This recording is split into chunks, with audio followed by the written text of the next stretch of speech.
No breath, no heartbeat, just static remains.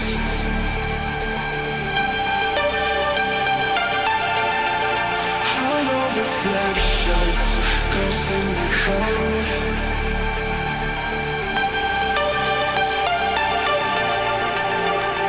So come burn down my escape. I wanna feel it, come drag me into the void. Let my circuits decay. I'm sorry, but it's too late. You never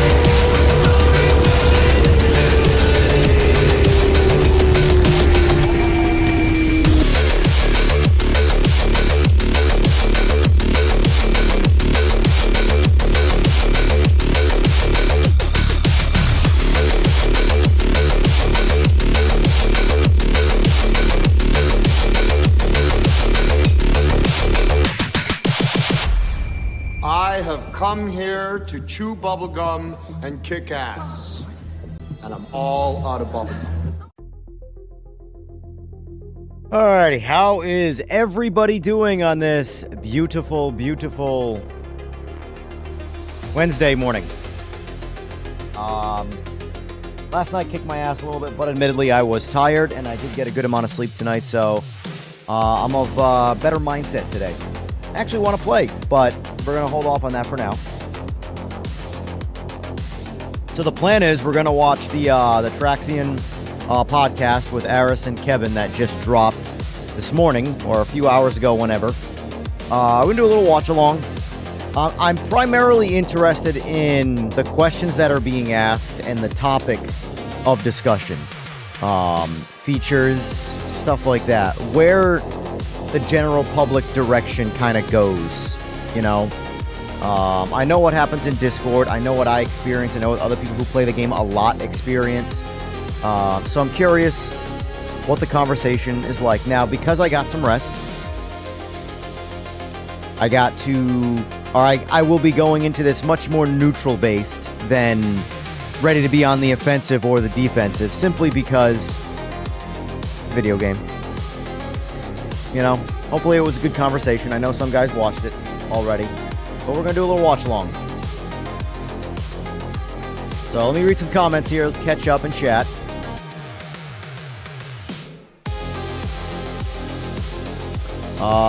Morning MRD, Too Bad, DSM, Kenobi, Oil Slick, let's see, and Sith Metal.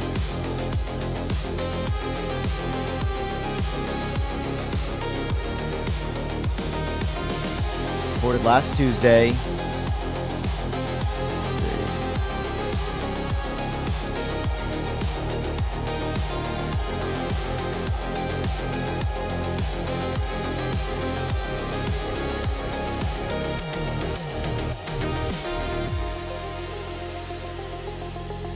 I appreciate that, Hammer. And yeah, no, I don't take offense.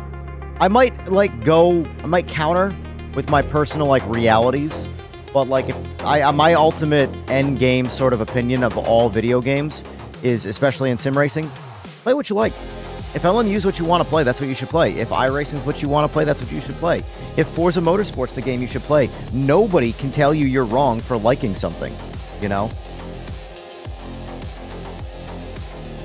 Anyway, all right, so I'm going to be doing my best to not interrupt, but obviously I'm not going to be able to help myself. I'm going to interject when the time comes. Going on, FPK.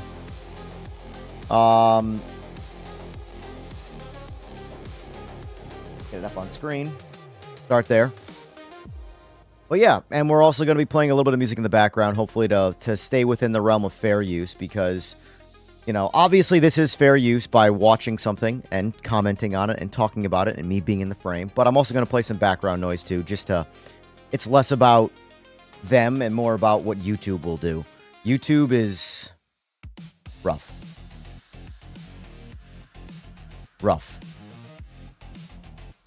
So anyway, let's see if we can get the audio balanced correct. This is on max. Let's just give it a listen.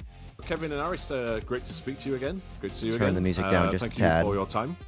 How are you both? Good. Summertime. There's sun outside, I was told. So that's good. And real quick to hammer that home, Hambone. I left a comment on the Revs YouTube video, which I thought was a fair take. I even said that in that comment.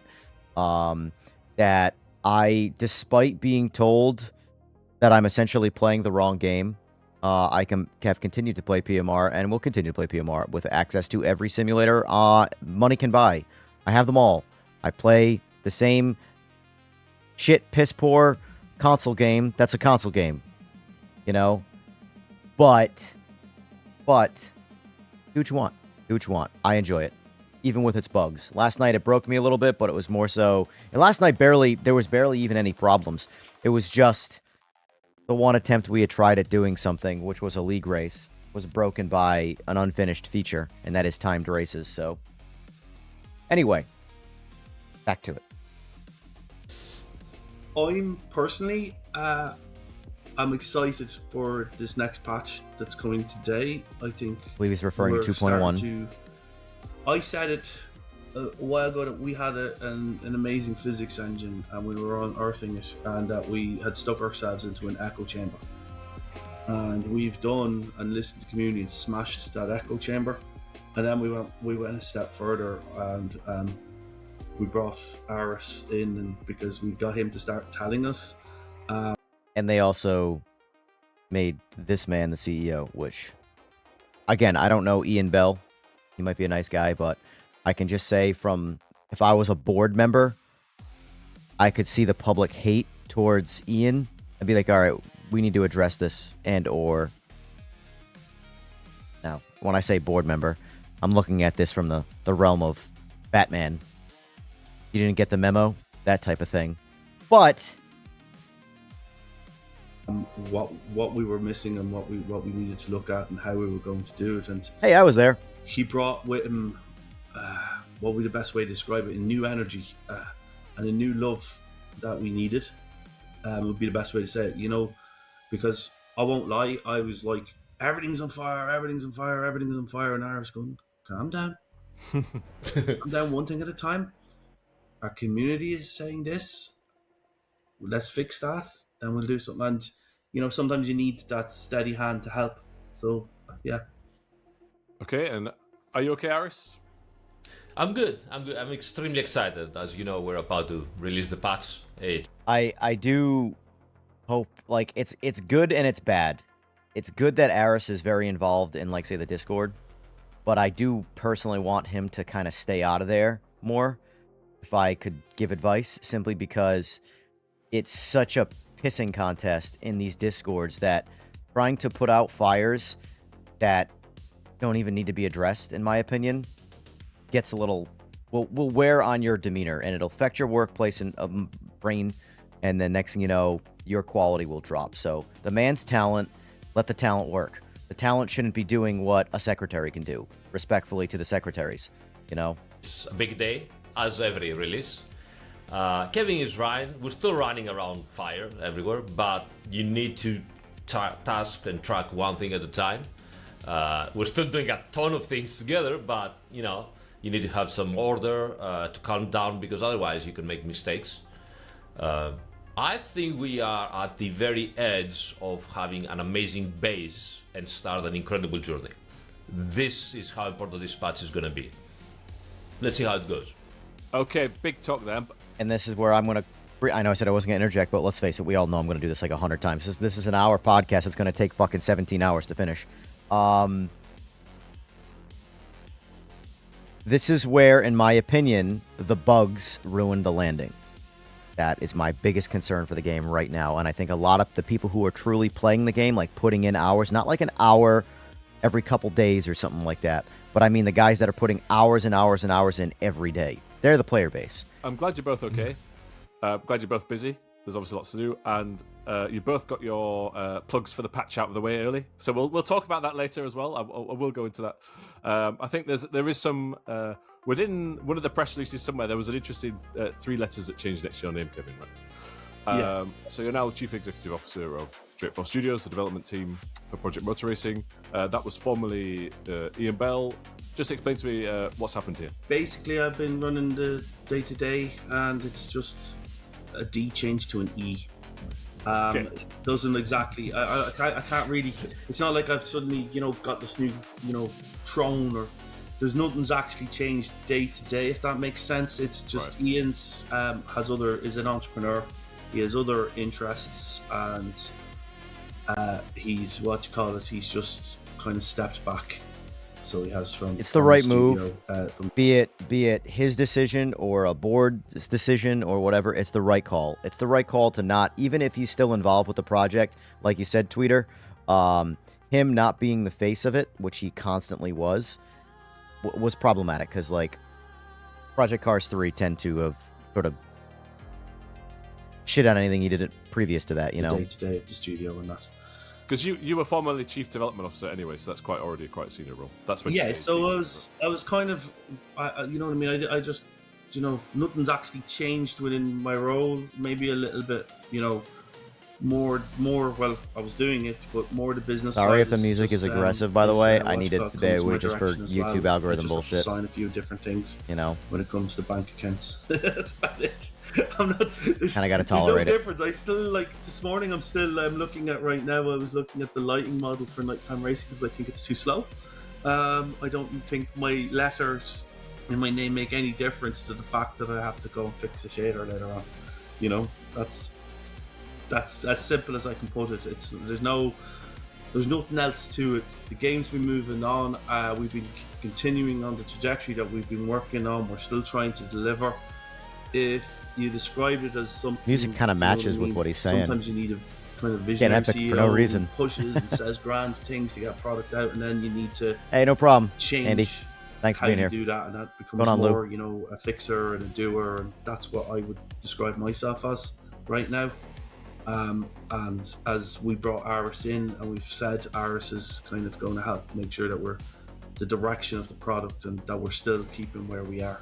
So sometimes it's good to know your strengths, and sometimes it's good to know your weaknesses, and that's the best way I'll describe it. As I said, literally, I'm going to go look at a shader after this call. Just personally for you, Kevin, I think you've been working with Ian Bell since the Need for Speed Shift days, at least. So, Going on, Rob. Is this a change for you personally? Yeah, like it's. I've always worked. How do you describe it? Like there was a period there where I was working in EA that I wasn't working with Ian, and then obviously the period before that when I worked in Rockstar and all that. I wish I got to But, play with the he's Project been Cars. part Like of, I said, I was he's been that kind of figure busy in a there Gran all the Turismo. time, and I have to describe a little bit. His single-minded belief is was like a safety net. Yeah, that's the best way to describe it. Sometimes you had that thing that sometimes when Ian was around, I think his single-minded belief made you just feel like, oh yeah, just keep doing what you do. I learned one thing very early in my life, I didn't learn it very early. I learned it and then unlearned it, and I've learned it again previously just from working, with my kids and stuff. You have two things in life: I don't want to. what you can control and what you can't control. Let me ask you this, guys. Do you mind if I skip forward some things, because not that I don't care about what he's saying, but for the sake of not just speeding up the process, if he's talking about things that aren't related to the game, do we care about listening to that, or should I just skip ahead to the questions, that type of thing? Because I'm sure he's going to move on to Aris and do the same thing, asking about his position and things like that. And these are good things to hear from a conversation standpoint, but if that's the case, it gets into the game quickly. All right, well, let's see what happens here. Control. It's the game, that's what I care about. Let's face it, that's what we're all here for. Focus on the things that I can control, and I try to encourage people to do the same. You forget to work on the thing that you need to fix or focus on. Yeah, let's do And that. that's kind of where Good we eye, are. good call. We are and still are. Is that Playback there's a lot of speed, noise, but you can only quarter really speed work on one faster. thing at a time. Yeah, and you bring people in that can give you that energy and that help.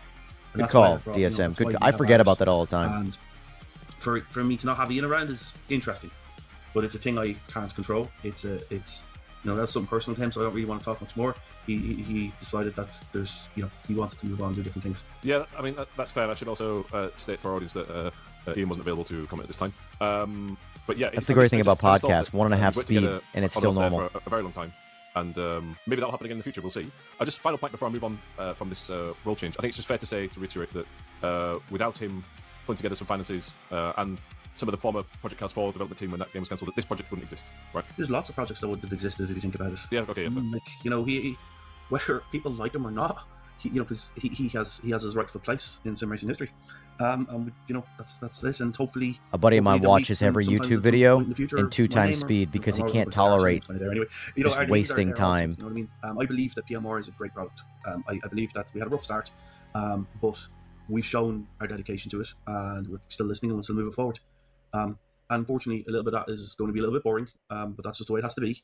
We will show consistency, and that's, I can't. I haven't, if I say it first, I haven't thought much about the role change or what it means with Ian, and I'm actually only thinking about it for the very first time now because I had a load of things on this morning. I knew the question was coming, but we have that much to do. Yeah, and literally for me, all that's happened is I have to sign an extra bank account. I'm just still focused on working. Does that make sense? It does. That I haven't actually sat down and thought, I'm whatever. Who cares? My job essentially hasn't changed. My job is to make sure, one, that I have a team that can deliver the work that we need to do, that they have everything they need to do it. Yeah. And that we are now, as it says, lessons learned, we're listening and we're fixing the right things. Does that make sense? Yeah. And that job hasn't changed, whether I call CTO, CDO, G-boy. Yeah. That's as simple as it gets. And you need to make sure that that's it. It's as simple a job as that. Yeah. It's just moving it forward. I'm not going to turn around and say, make any grand things, we're going to make anything else. We are singularly focused on PMR. Yeah. There's no new thing coming along. That's our focus. So that's as simple as it gets. Yeah, I think that's key to say because Ian is totemic in many ways of sort of spearheading projects. He's well known online. He can be vocal on social media, and so people might look at this and go, "Oh, does that destabilize the project or not at this juncture?" But I think what you're saying there is you're still focused. Everyone's focused, and look, we've brought Aris in to also feel help like I out. could speed it up just more quickly, Aris, bring you in and then still to hear the every final word point on this clear before and we talk about concise. the latest update and the future of the project. Does this not really change your day-to-day tasks anyway? You're already so focused on what's coming up. It doesn't change at all my day-to-day things. I will add here something. Ian, we all know him. He's a bigger-than-life sim racing figure out there with a lot of controversy as always. But I will say that it is undoubtable that what he did for sim racing is extremely important. I am here because Ian sparked to many of us the interest to do something into this industry. I don't know if you remember, but back in the days of Formula 1 Championship, a total mod came out called GTR 2002, right? 2002. Yeah. And showcased us what is possible to do. And that, for me and many others in this industry, was like, we can do stuff instead of just waiting, for other development teams to do it for us. And then so many titles, ACCs, part of it, why it exists, is because of GTR 1 and GTR 2. Let's make something better out of that way. Project Cars, now we have PMR. So you cannot, you can say whatever you want, but you cannot dismiss all the history. It's out there for everybody to see. But that's the idea and the whole history. The work that we're doing now in PMR, obviously, is a completely different thing that we don't need to stay. We just need to stay focused on the job, not on the history. We need to look forward. So in terms of everyday job, no, obviously it doesn't affect us. I'm sure that Kevin has a lot more to do on top of that now. No, he said he's a few extra signatures, so if he says that's saying there's a lot to do. That part gets... Yeah, When everybody starts talking, it I'm gets not hard sure to if hear. Those extra signatures let him sleep well at night. That's always the case because you have to deal with the future of all of us working on that. Yeah. But, and I think that's the most important stuff, Ian was taking care of his guys inside the studio, and now Kevin is still taking care of us inside the studio in the same way, so we can focus and do the job. Yeah. That's the main thing around it. So speaking of the job, we've got this Right. proclaimed large patch or update here with we the go. GT3 Let's GT4 cars talk about rebuilt, the game. which is strong wording. So let's see if it lives up to that. I mean, I did try an unfinished version of this at Charlotte Sim Racing Expo, and I did think, okay, I can feel differences, especially for the GT3 car that I drove, and that wasn't finished at that stage. So explain to me what's happened here, please, Aris, and have you brought across? I mean, GT3 cars and GT4 cars seems to be your bread and butter, to use an English expression there, right? So have you brought some learnings from previous sim titles across? Well, certainly I try to bring all the learnings we have from the actual industry because, as you know, in my previous tasks in my career, I was really close contact with a lot of drivers, a lot of manufacturers, tire manufacturers as well. Let me pausing to ask you guys quick.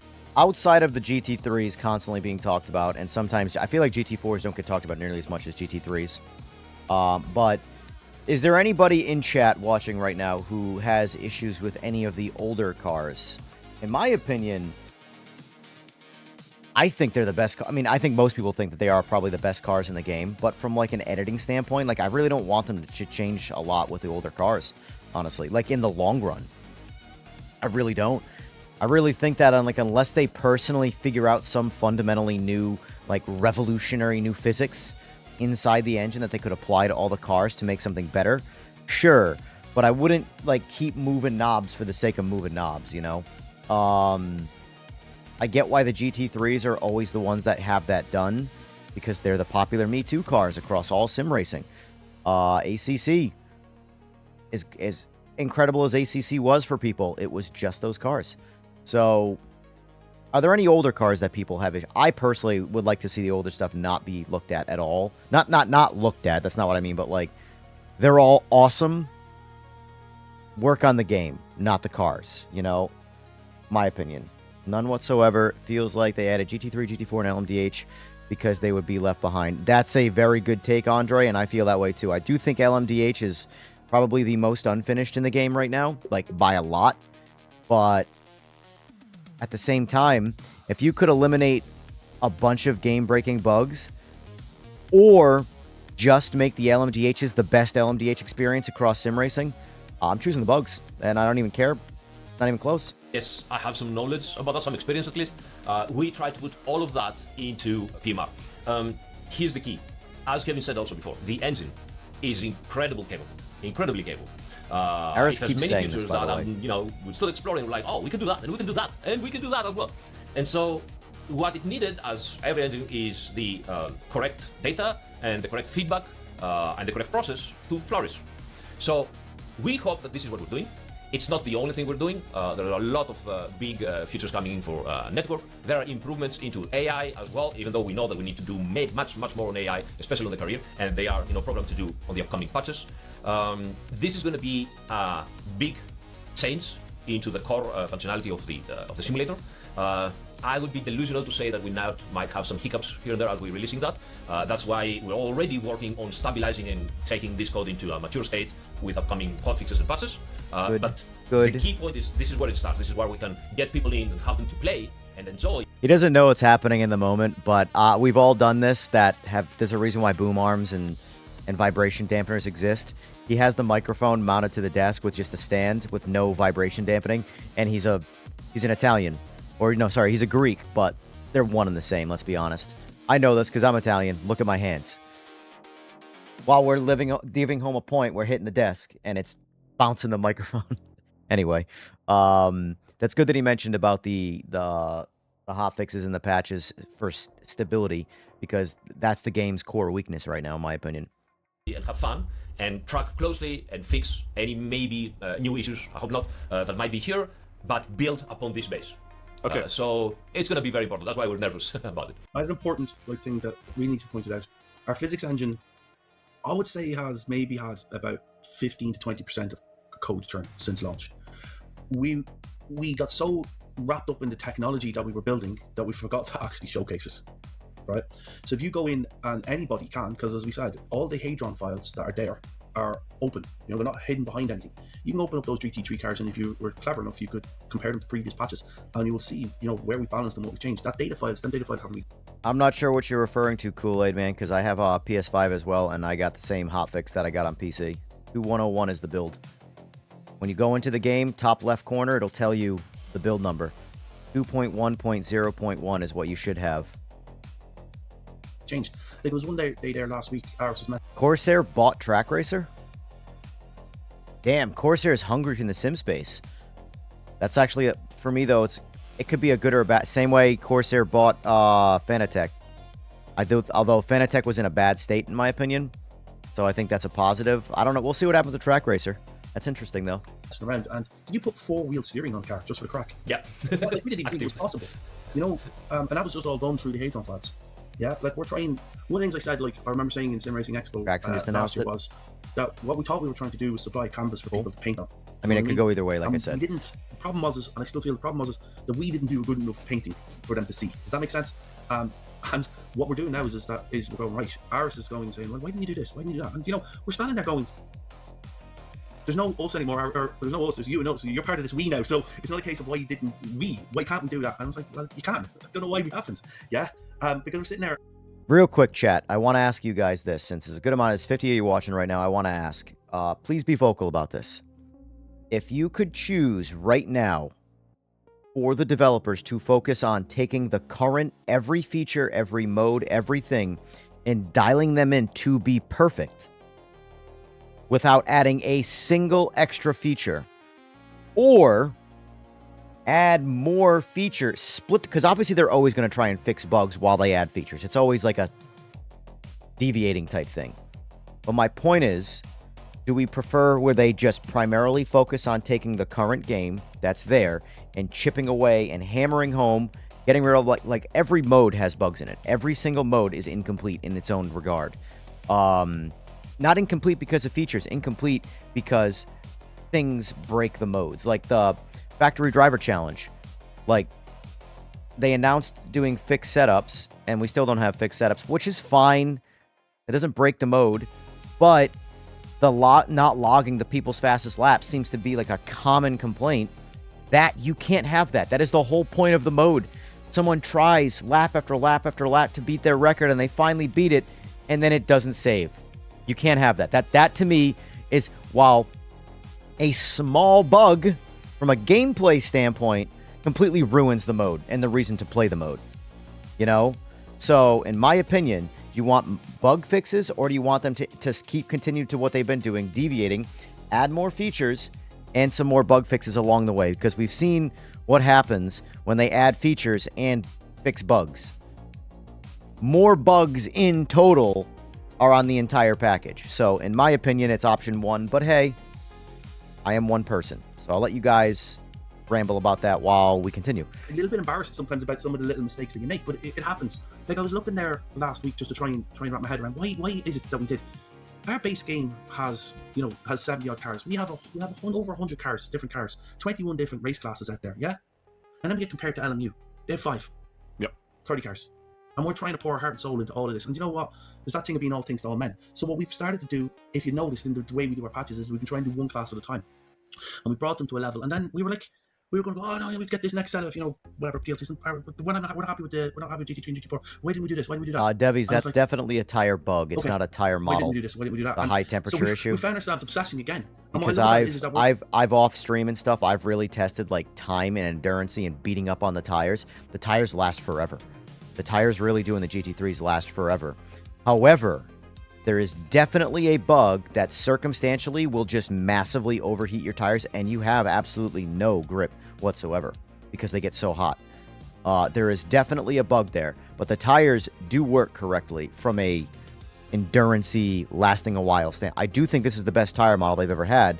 However, like I said, there is a glaring bug that people have been complaining about, and I've experienced it. But I've also experienced the part where people say these tires are great, they last forever. I've had both of the scenarios, and very much feels like a massive bug in the tires right now. We're equally as obsessed, and we're equally listening to everything that's been said. And as it says, this is what I call, this is the first set where we just went and says we're going. This is the direction. This is what the feel. This is more realistic. Every single car is individual in some way now. Yeah, and that's why I'm like we big bad bold statements.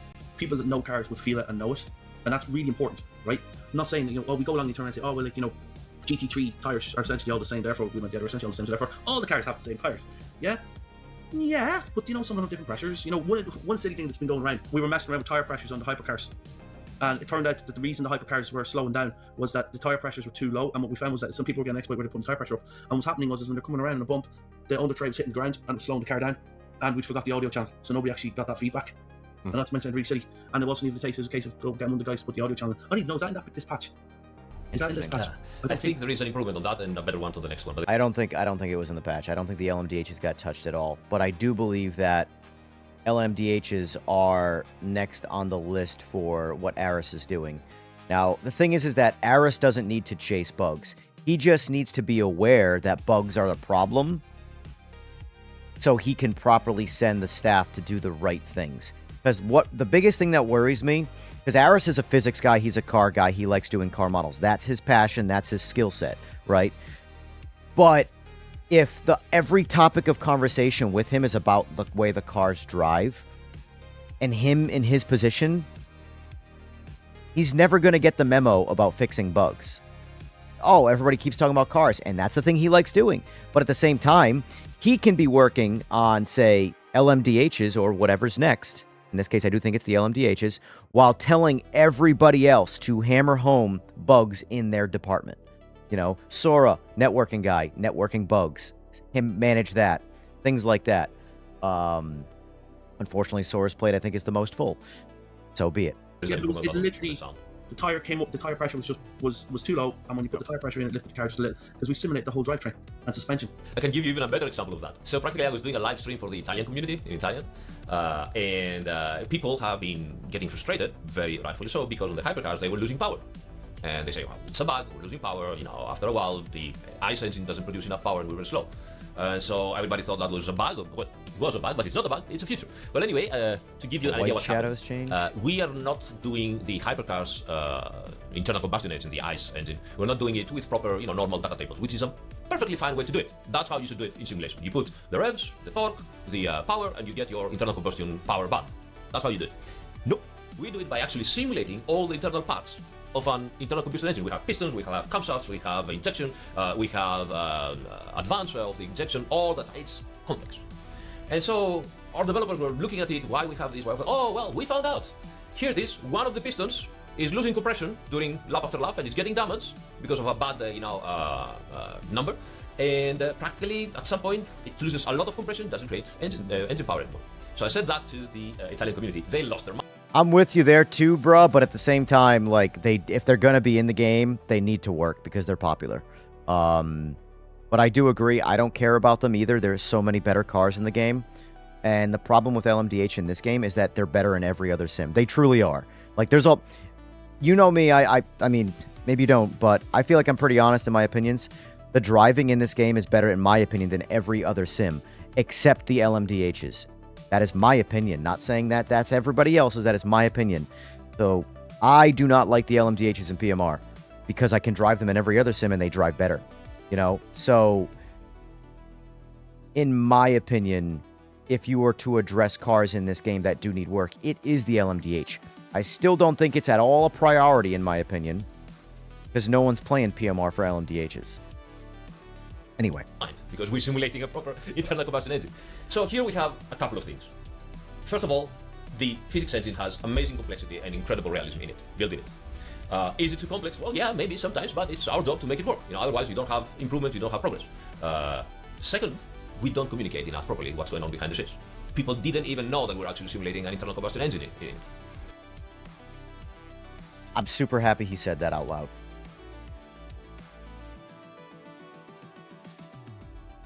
Super happy he said that. In fact, let's play that again in regular speed. Super happy he said that. Job to make it work. You know, otherwise you don't have improvement, you don't have progress.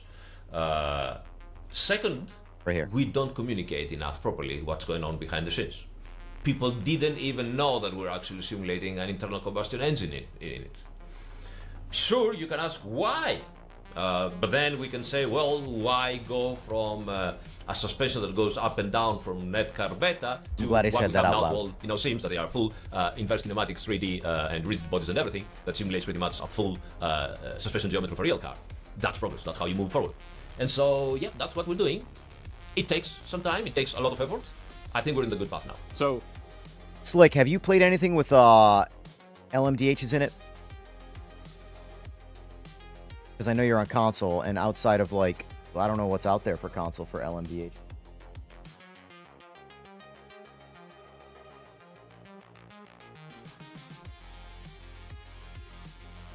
Not before this? Oh, yeah, so you actually are getting the worst possible experience. And I mean that, I don't think it's terrible by any means, but it's, I will say, you know how I feel about the driving in this game and how much I like it. The LMDHs are the worst compared to all of the other ones. I mean, there's many things we can unpack from that, but I'm going to ask a very basic question, actually, which is, you've got GT3 and GT4 rebuilt in this particular update, but do you already know what you're going to be working on as a priority next? Because, as mentioned there, Kevin, you've got such a diverse range of vehicles, not just the contemporary stuff, but a lot of historical elements. So, what's next? Hypercars. Hypercars, okay. Tricky ones. The tricky ones. Tricky ones. So, Tricky ones. for us, the GT3s and GT4s, we're not saying that they're perfect and that they're finished. We're saying this is the next step for us. Yeah. I know it sounds like a cop-out, but you know what? There's some seriously good fun to have, right? But we also are trying to be kind of mindful of the people that enjoy what we have already, and trying to make sure that we don't completely, shatter that experience for them. So, there's a balancing act. There's been another thing that we're working on, which has been coming in, which is our engine has been so complex that we forgot to, as Aris said, communicate things. So one of the things that's coming along, and it's been coming along little by little, is we're starting to put into the tracks the type of track they are, right? And the idea of that is then we're coming along with each vehicle, we're trying to make what we would call the good default setup for that track. Yeah, so if you turned around and you drove Spa and then went to Lime Rock with the same setup, you're going to have a very different experience. And if you're not into the minutiae of trying to do all of that, we're going to build really good defaults to help. Does that make sense? And they'll be part of the package. So if you turn around and you say you're going to bring your Aston Martin out there, and the idea being there'll be a high bumpy or high force setup and a low force setup, or there might be one for bumpy terrain, there might be one for where you're more focused on making sure that you keep your tires well. And we're going to have good ones tailored for each track. Now that takes time, but I think it's important, because what we forgot was that first impressions can last, and you get one chance to make a good first impression. And the problem with that is that we thought, oh yeah, everyone's. I can assure you, they will never forget ever again about first impressions last. Ever again. The best way to learn is to learn the hard way, because you never forget when you make a big mistake. Bit like us, they'll get in and they'll want to do their setup straight away. And even seen it with your Staffcom, you come and you sit down and you only have a few minutes. Yep. And you need to make an assessment in a few minutes. And we're saying, well, why didn't you go in and maybe Yeah, change your, exactly, Chris. change the brake bias? Or, I do agree, stick the Kenobi. suspension Do on that agree, track. Chris. I'm not realizing people are The busy. cars That need to be time fixed people by is the precious. And endurance some pack, people want but to spend time doing the setups, and some people there's a lot of other want stuff to that have needs to good get setups. fixed in the And, process we're too. sitting there, and everybody, you'll see Reddit groups and you'll see other things going, oh, the FFB is wrong, and someone going, what wheel have you got? And then giving them the setup for that wheel. And going, oh, this is a different game. Yeah, because we're off the crankshaft. We're the whole wheel to drive train. We're not off the patch. So we have a different feel to our FFB, and we really lean in on that. We really feel that long term, that's where it's going to be. Maybe we were wrong. Yeah, we didn't want to, when we came out with our game, we didn't want to make something that's just kind of the same as everybody else. Yeah, because I agree. what's the value in that? You know what I mean? Great. I agree. We try to do things in a very different way, and we've made mistakes about that. Like, if I talk about the AI, you know what I mean? Like, It's why I try and tell people to let people do what they want. If you like PMR, let people play it. Don't shit on them. And I have plenty of bad things to say about games like LMU, but I recognize that they are still a very good game, that people like playing it. If you like LMU, you should play LMU. I really believe that. And I wish people would kind of do the opposite of that and be like, hey, you like PMR, you should play it. Not be like, why are you playing that shit game? That game sucks.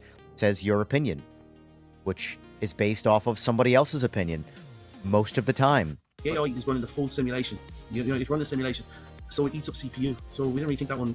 It's kind of obvious when you look back, but we now see that people want more AI and more characteristics there. Like, our AI has characteristics like how aggressive they are, how consistent they are, how good they are at qualifying. How late they'll try to brake.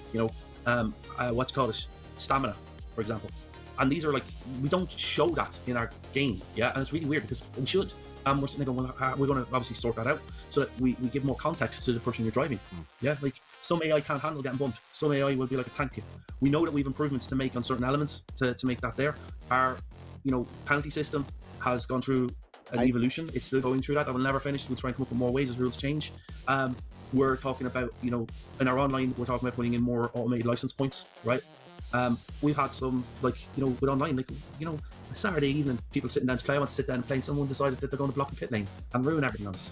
And we're sitting there going, I'm standing there going, I'm like, okay, I'm the CEO, but I'm still having my Saturday night ruined by somebody. I don't know what can I do. I have to actually go online, find the person, and kick him out. So we're going to try and figure out how we can make them experiences a little bit better for people, because that's not fair, and that ruins the perception of our game because somebody just decided to come on and trash it. In the near That term, happens a what do you think lot. are the development priorities? I mean, So- you guys remember way back when I think it was might have been Boris and Metz. It might have been Metz. I can't remember They were hosting a race, and there were guys intentionally pulled over on the side of Spa, each side, and they were driving into traffic when the traffic passed. Imagine being that person. Like, go outside, bro. Find something better to do with your time. Oh, yes. I was about to say something about the GT3s, but it is part of your question. And the part of the question is that GT3s, hypercars, are so famous right now because they're a great driving experience in real life and in sims as well. So it is important to have them in a great state because newcomers are going to come into our game and be like, hey, let me drive a car that I know and I'll have experience on and see how this sim feels. If it doesn't feel adequate, then he will simply abandon the game. So the first, as Kevin said, impression is really important. You need to have it in a perfect state so that people do not dismiss the rest of the game, because the rest of the game is peak. So focus on those first before the customer. Exactly. So now, to answer better your question, again, I would say first experience is very important. That's why for this patch we already have a new force feedback default settings, so people can jump in and experience the force feedback properly as it should be. We are focusing on the maturity of the network. That's actually a point that I do agree that where sim racing people, the consumer, are doing damage to this game, and I very much agree. This has been said by other people in the past, and I agree. And you can't fault the game for this. There are problems with the game, yes. But what he just said, people come in, they try the popular cars, and if they're not a fan of those cars, they write the rest of the game off. And the rest of the game is bigger than those cars. So I sometimes wonder if this game would do better if GT3s and LMDHs just weren't in it. Because at least the people who came to try it have a much higher chance of sticking around because they don't have anything to compare it to, and the driving experience on those is fucking awesome. Just my thoughts. Progress, which means that you can enter whatever session in practice and qualifying and have fun, not just go for the race and wait for the race, but have fun. We are focusing on the notification system, so you can register for a ranked race that might be in half an hour, 1 hour from when you have time to get into your sim rig. You can go play with your friends or with AI, get a notification, click on it, instantly get connected to the server, and that's coming with this patch. Then we will focus, of course, on getting the VR and the triple screen simulation as good as possible. AI, we need to first eliminate all the bugs and then improve also the racing experience with AI. Very, very important for the next patches. And one of my favorite things that I know people don't use it that much, but they adore to have it and they adore to go every once in a while, is the whole live track system and raid. The system that we have in Project Motor Racing is fully active. We have even water draining down on the slopes and filling places because they are, physically modeled to have some concave surface, and the cars go over it and they splash the water out, and you can see that, and then the water comes back in again. But all of it is not important because you're driving it and you don't feel anything. So we're gonna focus on creating for the next patches the tires so that they react properly to the film of water that we have and the paddles that we have there and the water drains and all of that stuff. It's amazing to feel that, and I think it's gonna be very important to showcase it to people. So this next patch that's coming after this, just Yep. 2 points to theirs. We're going to bite the bullet and no longer say the VR is beta. We're going to make sure that we have as many all the bugs that we can find and that we've got feedback from fixed, and the same with triple screens, so they'll be active in game, right?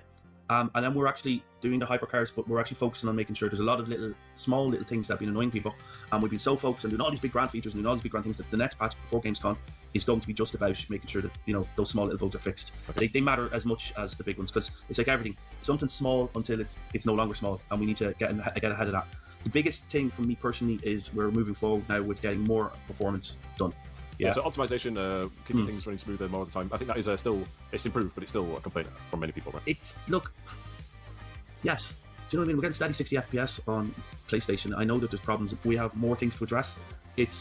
We're constantly evolving that and improving it. There's some stuff in our memory layout that's not where it should be, but we are always improving. And the thing is the more performance we get, then we turn around and go, oh, let's get reverbs in for audio. And I was like, great, yay, shit. There's all the performance that I just got back. Yeah.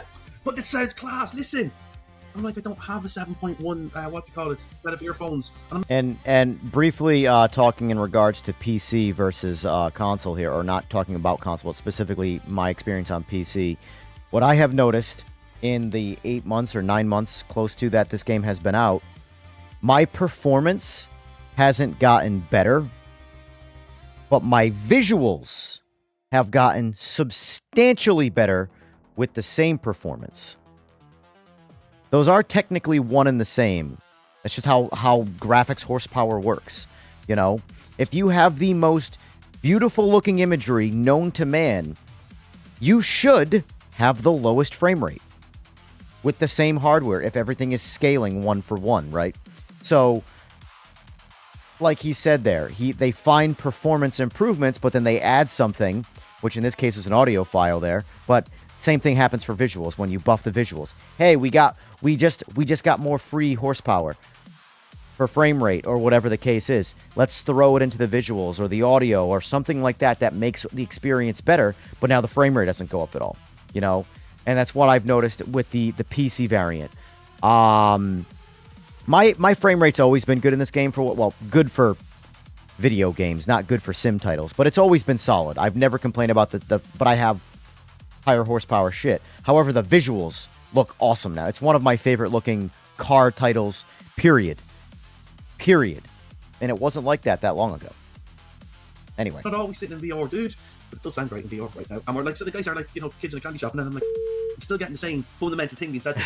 We're having fun, we're fixing it, and then we fix something else. Right now, I won't lie, one of the big areas that we're focusing on now is on the resolution on lower end graphics cards. Right. And that's one thing, because that's kind of base console. I want the Series S to be a little bit, you know, better. Like Series S runs pretty well, but you know, it's not as fast as the other consoles. So the problem is that it kind of is always at steady lower frame rate. But the physics is always running at 180 FPS. Yeah, that's the hardest. This is real quick. Another tangent, I know. This is where that's a bad picture. Let me. Damn it. Always running. There we go. It's better. This is where I think. This is what hurt. I don't think the Series S should have ever been made, personally. That's my take on Series S. It had a shelf life that was nowhere near the Series X and the PS5. But they are still making games to try and get them to work on Series S. And you're always going to have a worse experience on a Series S. And the thing is people don't seem to understand that. You have a Series S and you have a Series X. You cannot expect to have the same experience as the Series X. Series X has, like, I think 2.5 times more horsepower. That's a lot. That's a lot. So, like, look at Cyberpunk. As bad as the Cyberpunk launch was, miserable, look at how it worked on PS4 when they released it. It just didn't work, to the point where it came off the Sony store. You know? That's Series S. Right now, talking about making games for Series S is talking about making games for PS4 to be compliant on there when PS5 existed. It's a bridge too far, in my opinion, and I know there's a lot of Series S users out there that probably hate me for saying that, but that is just the relationship with horsepower versus game development. You get to a certain point where there needs to be a cutoff, because you cannot produce the same game for all things. It just is what it is at this point, and this is a new title. This happens every end-of-life game console generation. Games start to get harder and harder to run. It is what it is. At that rate, so it is, yeah. Our player one, then, you know, will have 4 beats within that. The AI usually has 1. It depends on what it's doing. The combustion engine at some points actually runs at 720 because it needs to, or 7,200. It runs at whatever rev it's going to be, because it's resolvers. It's not, you know what I mean? And the problem that you have is that it's all well and good. You turn around and you try to lower how much that you do in each of those steps, or try to decrease those steps. You only end up paying the cost at the end also, because you have to resolve that. Yeah, coffee. So we're in for a penny, in for a pound on this stuff. We've been trying our best to, when we see people with what I'd call performance anomalies, we've actually tried to reach out, and we have reached out to them people and brought them in to try and say, look, hey, what's your setup exactly right now? Because this is not the experience we want for you. And we've been working with a lot of people to fix certain things. They can get certain combinations of cards and what's called CPUs. And with our simulation stuff, some CPUs cope better than others. So we're working on it. We're trying to get people, anyone that has these problems, we're trying to reach out. We're really, really interested in making sure that, you know, we've done something. I've seen people mess around with different apps that, you know, can change the configuration of their CPUs. Getting some incredible results. what I want to do is look at that and say, well, why can't we do something like that in the game without people having to mess around like that? Yeah, it comes back to this same fundamental thing that we said about driver setups. Yeah, some people have very different experiences because they went and done these driver setups, or they've got different configurations already set up on their wheels and are sharing it. We want to build a community that does that, and then we want to bring the really good stuff back into game so that it's not there for everyone to discover by themselves. Okay, so we'll see how that progresses Yeah. in the future. It's kind of a key thing, isn't it? And with game development, it sounds like when we speak to many people, there's always some sort of compromise, generally speaking. Just setting aside, just to go back quickly to online, obviously we know there's joining progress here, but I still see players having strange contacts online, ghost cars, disconnections. Is there also plans to make the online more reliable, stable? Of course I don't there think is. there's a penalty, contact Always penalties online plans. either at the minute. So Penalties. just an overview of, are you aware of what's going on online when people are on the track, and are you going to continue to work to improve that? So we believe, stabilized and fixed some of the connection issues, and most of the connection issues. It's really hard sometimes to get that bubble, because we test. Admittedly- We're all in our studio, we all test. Admittedly, my personal experiences, and I can only speak from my personal experiences. You can join quali. You can join in quali. You can join in practice in quali. I only run my lobbies in quality and race, and people join me all the time. You can't join. The only thing you can't join in is the race. It'd be cool if you could spectate a race to get into the lobby, like join during the race to spectate. But the reality is, do we really think they should try and do that right now? Can you imagine how many bugs would come with that? So for now, I'm fine. I'm actually very fine with the join in progress that they added. For now, it works. Fuck, I forgot my point. Oh, my personal opinion of the way connections have been online in the race.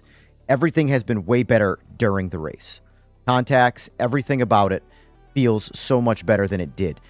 Is it perfect? No, not at all. Does the buck stop there, in my opinion? No, it shouldn't. It should keep on being made better. Again, this is my experience. I know other people don't have my experience. I understand that. I'm not writing you off. I'm just telling you my experience.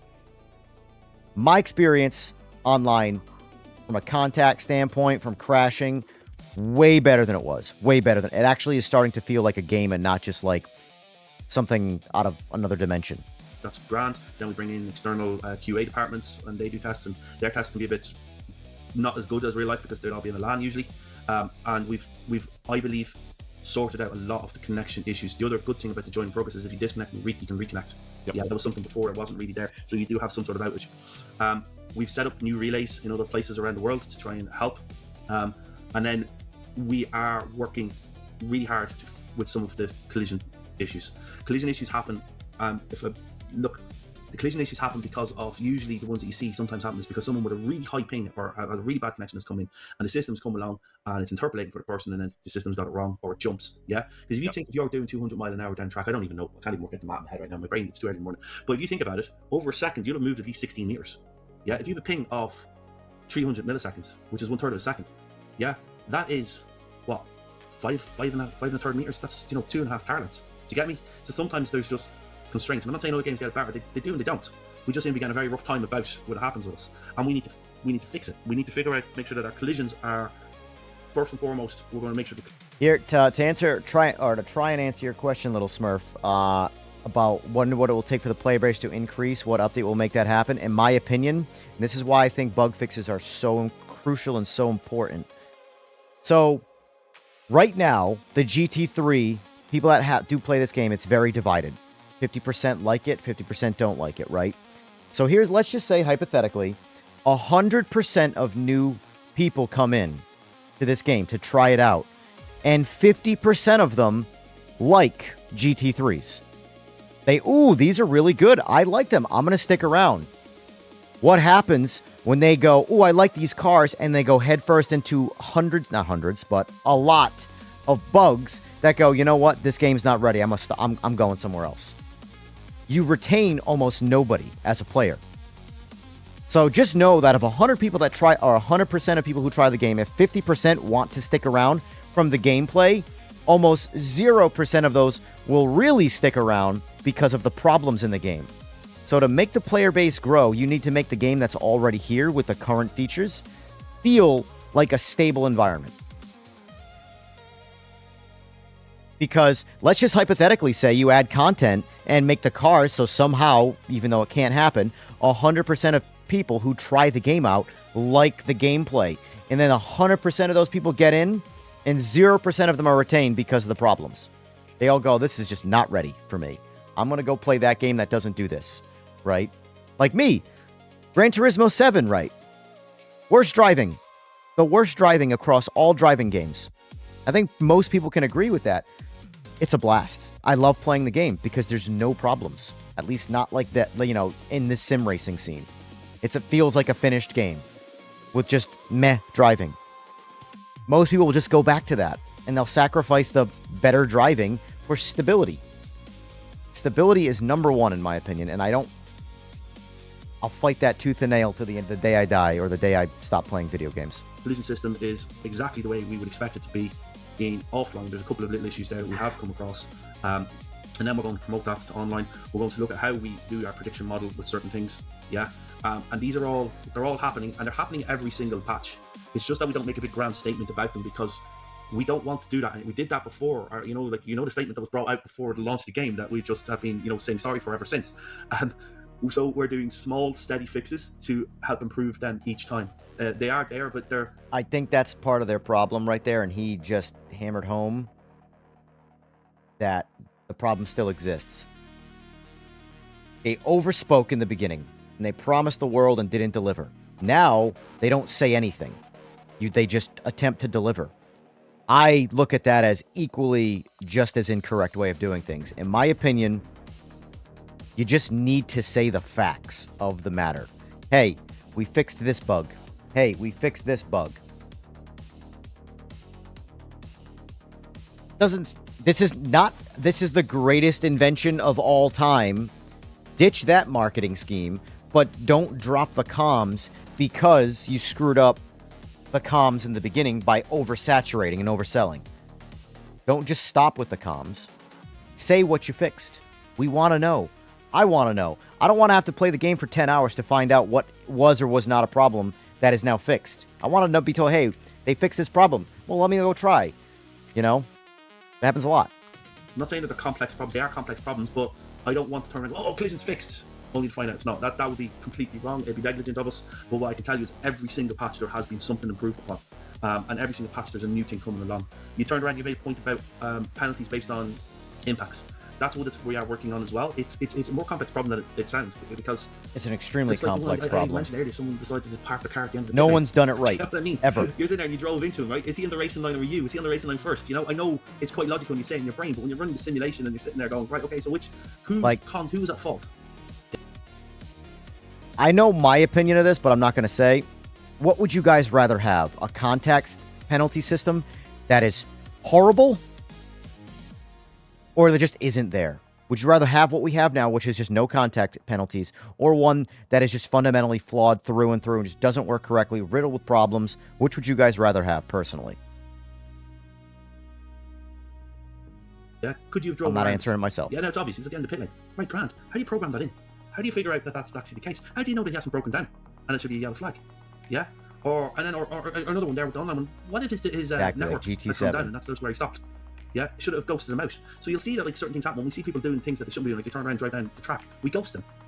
Yeah, because and it's all these small things. And then as I said, we're going to be looking at how we do license points and how certain things happen with different rack events, like that you have to keep a clean license to enter into these events. Yeah. The problem is that we've got a lot of people make that just. I'm gonna have to speed this up even more, man. We said come onto Discord, tell us what's going on, talk to us. We've got guys monitoring races all the time, so we're trying to put human element into that to see what's going on. The online experience is a war that we need to win, and you cannot win a war with a nuclear bomb because everybody dies. There are a lot of fights that you need to slow down because it's Aris talking, and every one of them, so that you arrive at a critical mass, and then you just do your final moves and you win. The whole argument. What I mean by that. It takes case in point, bro. Improvements on the network. Imagine a contact system right now. Enhancements that we having arriving. For example, simple things like, hey, I am about to battle with the guy in front of me. What is his connection state? Is it good? Is it bad? We can add a small icon to showcase what it is, so that keeps you at a distance because you decided so, or you can have a close fight. I agree. This is definitely something that does need to be added, but I'm scared shitless of a feature. What is your own collision connection state? if you arrive at a critical mass of users playing the game because they're having fun now, then you can start separating into regions, which further improves. So you see, there is a lot of things that you can do. Some of them you cannot deploy them right now, even if you have them ready, because you need a bigger amount of players from many, many regions in the world. Some of them you can already work on them. Some are long-term, like a full Collisions remake on the core of the physics engine. But as Kevin said, you know that you're doing small steps. Those small steps on some players are making a ton of a difference, and they are extremely happy, and they spread the word. And some other players simply do not see any difference, and so they are on the opposite spectrum. You keep on doing those changes, you keep on winning those small fights, and at some point, the vast majority of the players is like, all right, now this is very enjoyable. And that flips the whole narrative about it. There is no way that we can just put the hammer down and say, it's fixed. You know, nobody will believe us, first of all. Some people, for whatever reasons, might have a bad experience, and that creates controversy. So, and again, as Kevin said, that's why we don't go out and say, everything's fixed. We do improvements. We're pretty sure as the schedule continues, that as we keep on updating, and we do update a lot the game, and our users know that, thankfully, that at some point, the narrative will flip completely. I mean, all you have to do is go and check a couple of my live streams that we did with the community, and we have some live community races. Community came from all around the world, and the races were spot on. I had problems with Discord, losing connection, than the actual game. My co-hosts were like, oh my god, Aris lost connection. And then somebody said, no, I can see him online, he's playing, he's absolutely stable because Discord lost the connection. So we're at that point. When Aris joined the team, yeah, which is why I love having him around, was he said, you can look at criticism in two ways. You can look at it with fear, or you can look at it with love. And I was like, well, and he went, well, like, somebody's took the time to actually criticize, which means that they have passion, which means that they want something here and there's hope. And that's been our mantra. When somebody complains or someone says something to us, we take it very serious. We take it and we bring it in, and we try to take out the emotion of what they're telling us that the game is shit and whatever they're going to say, and we turn around and we say, well, what was the problem that they had, and how do we go about making sure that doesn't happen again? Yeah. And that's really important to us, because if we keep doing that and we keep making sure that we're doing that and people understand that we keep doing that, well, then hopefully they give us a chance. Yeah. And when they give us a chance, they like it, they tell their friends, and yeah, that's what we It goes from there. It goes from there. We're not trying big bold statements. We really aren't. We know what we need to do, and every time somebody says something, we're looking, what happened there? Like, I have to give this. There's Ryan and Bruno and Fernando, and they're on these live streams, but they're also the people that we talk to in Discord, and we'll try to help you. Yeah, and then, you know, when it becomes something that's more that has to be dealt with in the game, it comes to me. Aris is everywhere, so he is. He just loves this. I don't know when he sleeps. He just wants to. No, that was going to be one of the questions. But... Sleep is overrated. No, but listen, thank you both for your time. I'm really looking forward to see how it progresses, and also this particular update. But I have got now, Kevin, that you said it was only a change of letter and a few extra signatures, but as you are now CEO, I'm going to ask you 2 rapid-fire CEO-based questions to finish, right? Oh God, okay. I don't know if I care about this people, part. You look at the Steam charts, right, and they're not that pretty. Let's be real, compared to some other PC sim racing games. But is it fair to say that the console audience, in particular PlayStation, is where the majority of players are? And and then therefore, if that's the case, are they a priority for the development or the future of the game? Or maybe not, because you're obviously still working on triple screens of VR, right, which is a PC game. But They're PC too. I play primarily myself personally. I have 2 modes in which I play my game. I have, and I can't even say 2 modes. I play on PlayStation with an Aris 50, so I do, and then I play it there. Yeah. Right.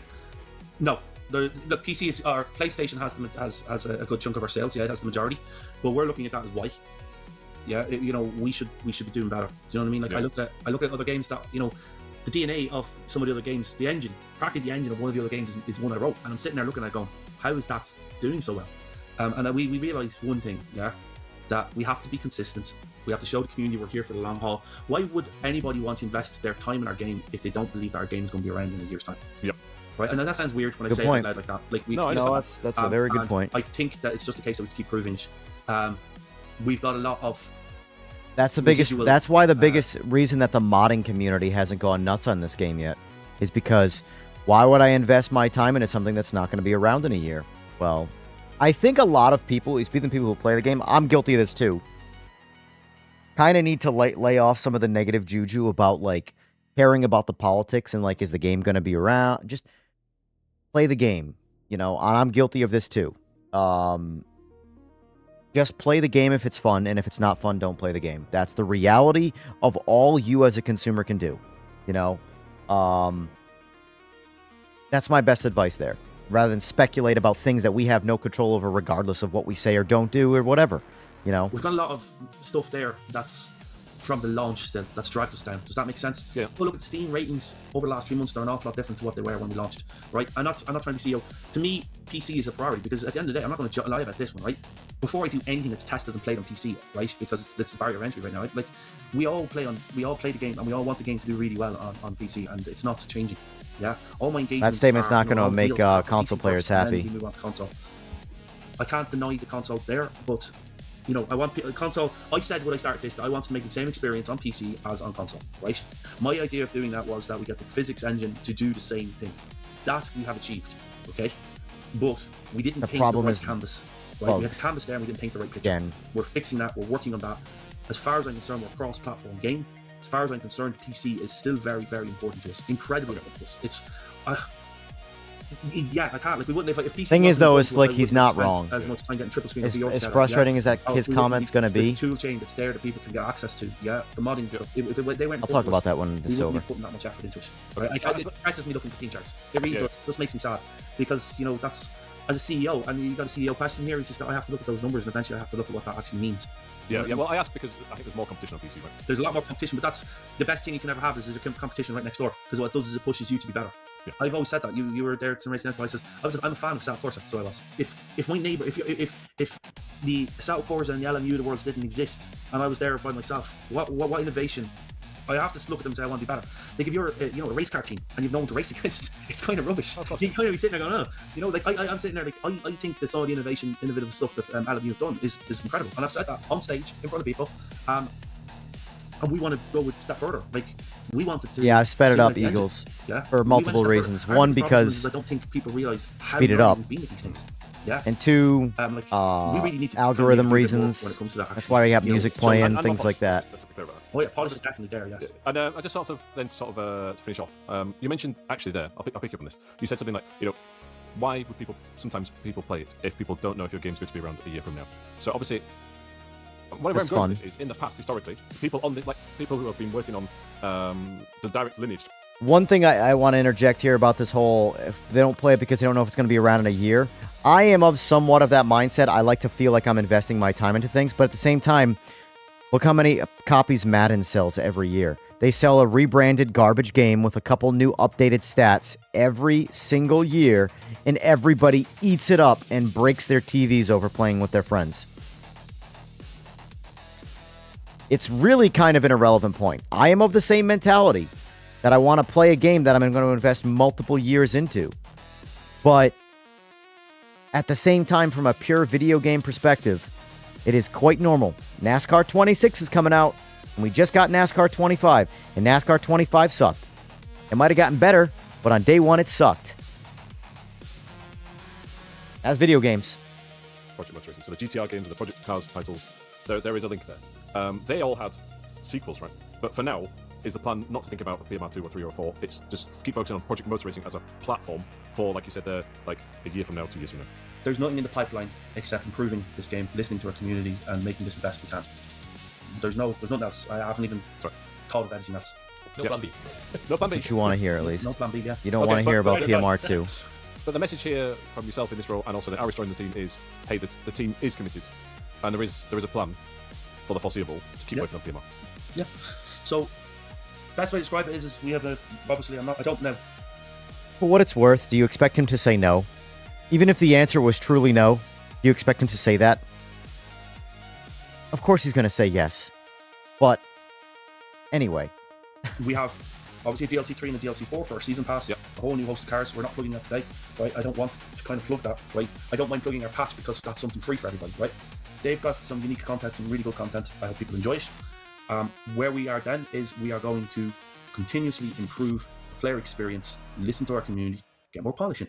Yeah, do everything that we want to keep. A lot more polish. Evolve with the fact we need some that wet sanding. Evolving, and make sure that our base game and our community grows.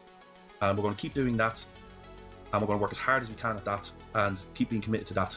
That's as simple as it gets. I don't have a grand plan of going, yeah, we got PMR 2, 3, there's none of that right now, right? We need PMR to be what we envisioned it to be, and that's all we want to do. PMR, well, I'm not going to call it one, but it's a platform. Work's going to continue. Looking forward to that. And parting thoughts, Aris. I guess you're looking forward to getting further stuck in. Well, we are here to continue PMR development and make it the best possible, sim racing out there. There's no, otherwise why we're here, There is an amazing base into it. There are amazingly talented people working into it, and there are all the elements that you need to make one title, that stands the pass of the time and becomes a proper brand, becomes something very, very important. Kevin said, competition is good. Your neighbor makes a better garden, you want to have a better garden yourself. Buys a better car, you want to do something on your car or buy a new one. And again, AC was there because GTR 1 and 2 was there. Project cars made ACC better, and so on and so forth. It's that back and forth. We are coming from a generation where we were driving cars on the screen and they were just triangles, transparent, that you could look inside, And now we have those amazing sim racing titles out there. Sometimes I do think that people do not know how good they have it. It's an amazing era to be able to develop a title like that for the players. And we just want to make our best so that people can look at PMR and say, yeah, this is another title that pushes forward the genre. Yeah, wonderful. Well, thank you very much for your time. Thank you.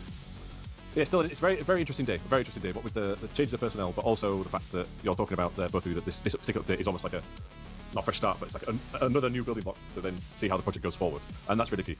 I'm very keen to get people playing the GT3s, GT4s, and I think this is again the part that sucks, is that where bugs ruin the perception of things.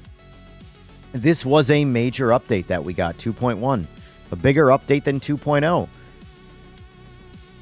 But all the random bullshit bugs make it feel like just another day in Project Motor Racing, right?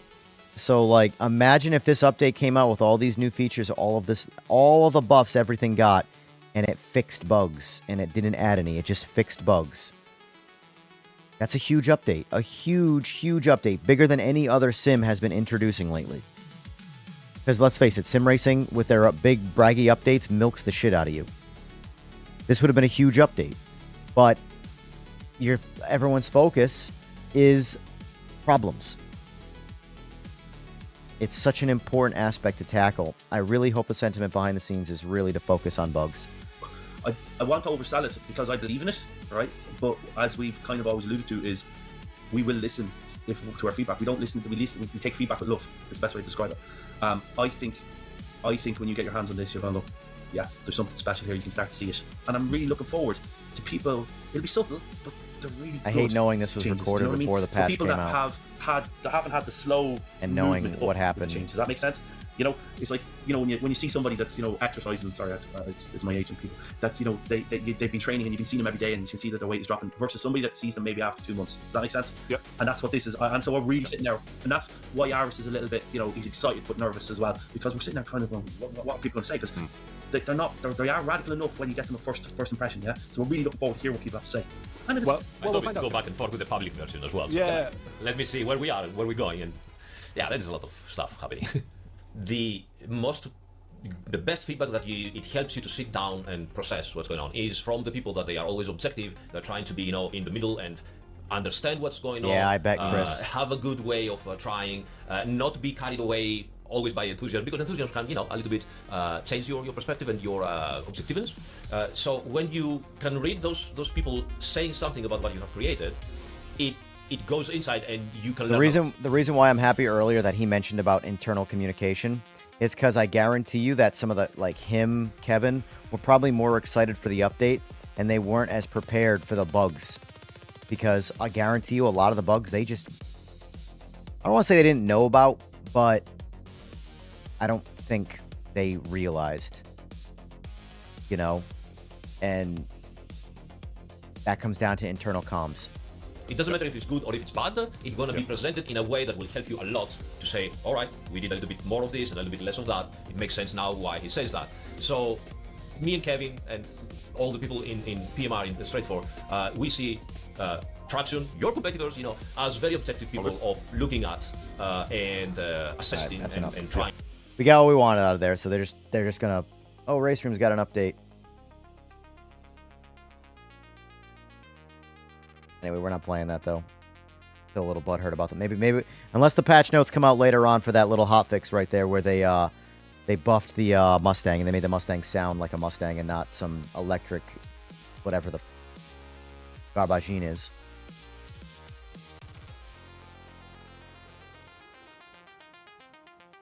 So here's the thing. Hold that thought. Let me use the bathroom because I've been holding it. Hold on.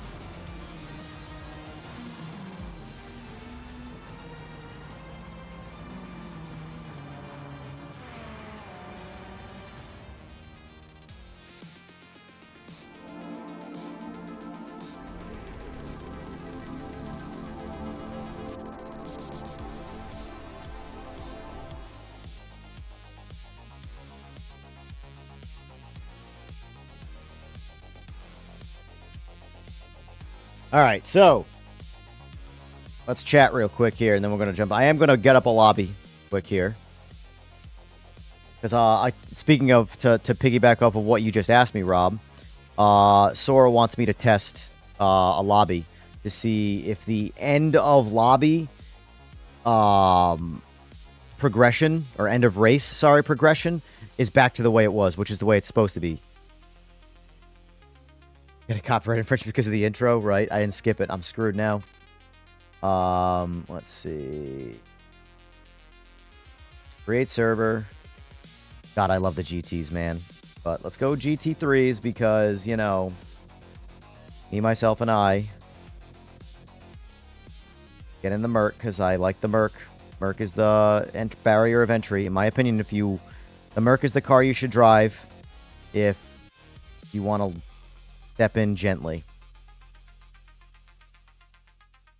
Livery needs some work, but it is what it is. Not gonna go.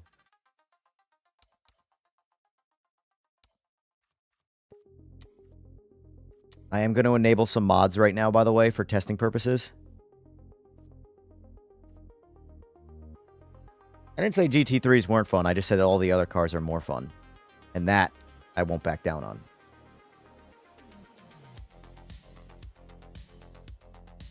Quality will bump that up to 10. Lower this to 6. Get people in.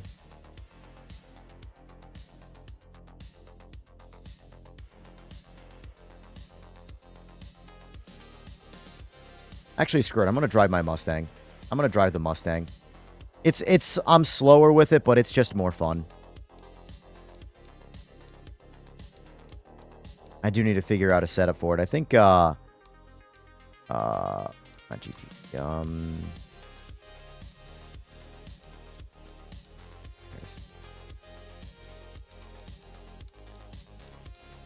Like GTs are more fun than GT3s in this game. By a landslide.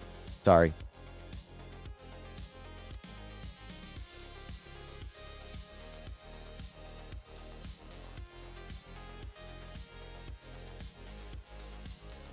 Still waiting for my livery updates to get these back to being gloss and not matte, because that's what it's supposed to be.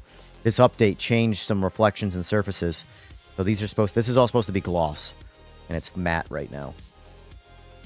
Mods, we're going to turn on the test center in High Rock, so be prepared if you're joining.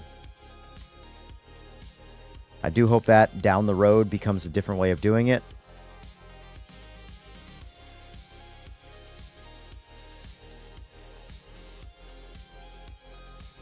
I don't disagree, Fogbomb, but at the same time, I don't want to think about that anymore. Honestly, it's just, I'd rather just play the game and roll with the punches. Because at the end of the day, if the game fails and my life continues, their lives continue, hopefully financially stable, and that becomes the story. But at the end of the day, it's my favorite game to still drive in. It's just that simple.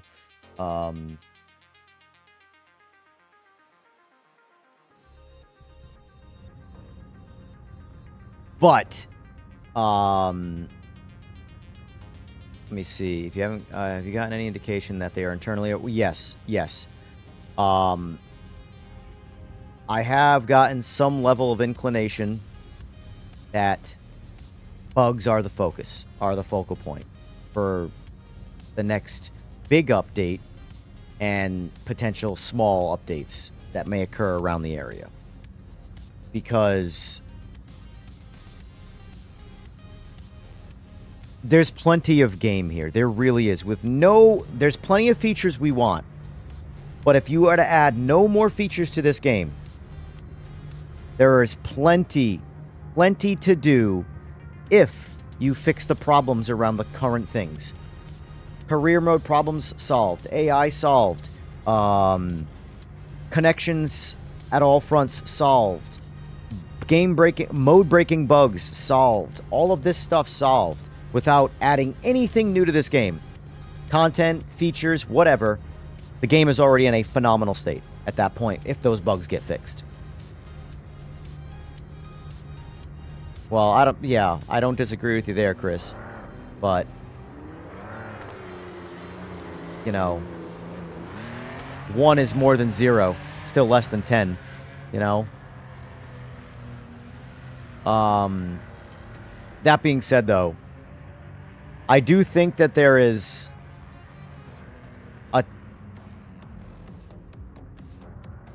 I think there are contracts in play, and I don't think Giants is going to let the game go. So, we'll see. Regardless, I don't really feel like speculating on that kind of stuff anymore because it's just guessing, and I'm tired of guessing. I just want to play video games. But as far as the comment I made about console players aren't going to like what he said, you have to understand that sim racing is a PC hobby. And it trickles down to consoles. And this game, not that long ago, was in a worse state on PC than console. Now, I would say it's in a better state on PC than console. However, I think console needs bug fixes. I mean, the game in general needs bug fixes. But console needs nighttime lighting buff, even if it's a temporary buff, just so people can see and it's not the best looking nighttime experience, whatever. It needs... Grumps, you put way too much investment into the Discord, respectfully. Fuck the Discord. Fuck the whole Discord situation. Ignore it. I don't use the Discord. Every once in a while I'll go in there, I'll say something, and even me, it goes, you know, it falls on deaf ears. When I talked about bugs the other day, I didn't even need mods or devs to reply to me. I got railroaded by the community in the Discord, talking about bugs being the problem. Because all I got raised was, fuck the Discord, it's pointless.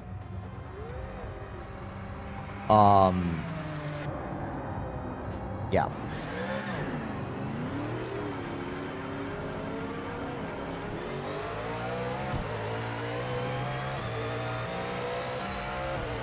I've been actively against the Discord stuff for a while, but not like in there, specific to them, in general. Discord is for video game comms, like actual playing the game comms. It shouldn't be social media, but it's turned into that.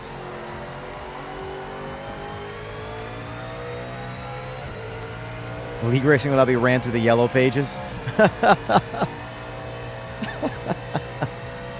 It might be more successful.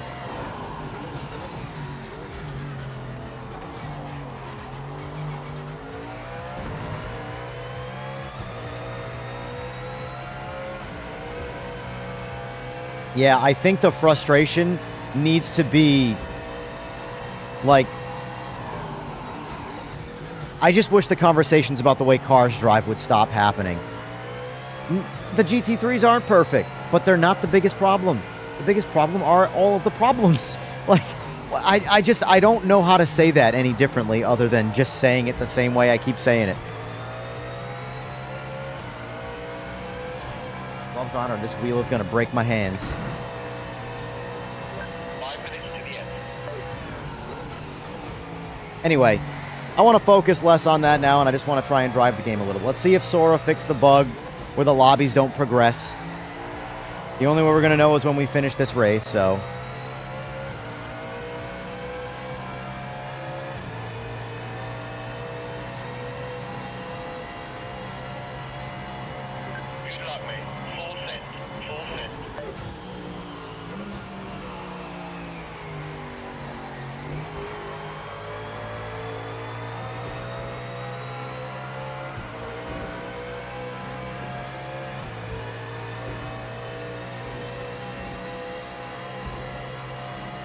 I'm gonna go ahead and say probably not, Grumps. If you're asking about the hotfix, probably not.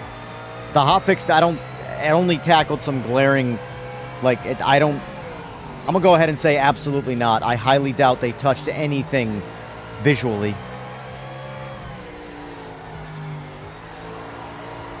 The relative was fixed. That's the only real thing I've noticed that's been fixed from a gameplay standpoint, like, is the relative is fixed, which was a big one that needed to be fixed. But I know Shure has been fixing a lot of server level things on the back end. There's not really a lot of things you can do on the back end. Hopefully the art department is making your lighting better at nighttime.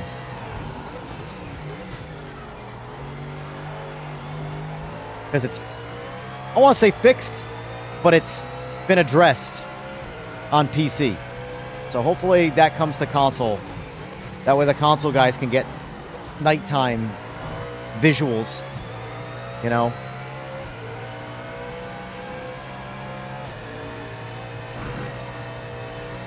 Yellow flag. That's the yellow flag.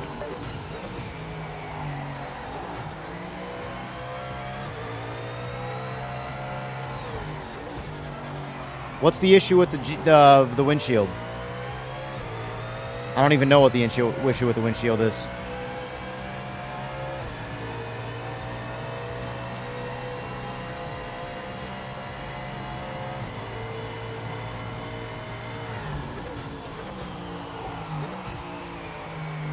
I don't think I've driven that car.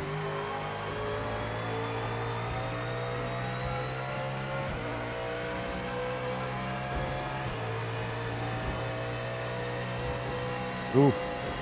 Oof. He's slow right now.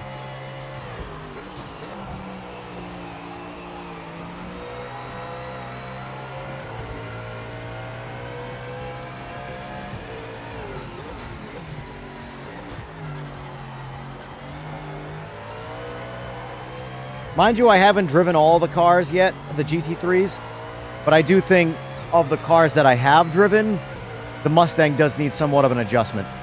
Needs a little bit more. I think it needs a little bit more power, honestly. Because I'll be honest with you, I don't want them to change the way it drives. I love the way it drives, but unfortunately, with the way it drives, it's slower. But if they buff the power just a little bit, now don't make it like way, way, way faster in a straight line and it just runs around everything. Nothing like that. But you also offset some of that oversteer just a little bit with acceleration. You know? Because it's a really visceral car. It's why I like it. But if you compare this car directly to the Merc's faster. It's just straight up faster. Because it accelerates at about the same rate, but the Merc has way more grip. Which again, I'm okay with every car feeling different. I prefer that. And that's why I don't want the physics of the Mustang to change. I would just like a little bit more power for acceleration. Like this car used to get well into 6th gear on the back straight. Last update, the Mustang got well into 6th gear. Right?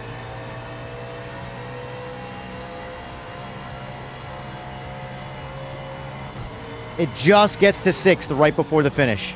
Or right before the end of the straight. Previous update, it would get into 6th gear and hang it for a while.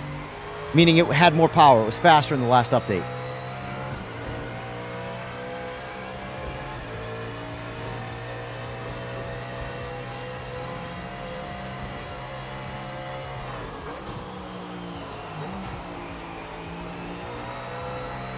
Then again, I guess they all work technically.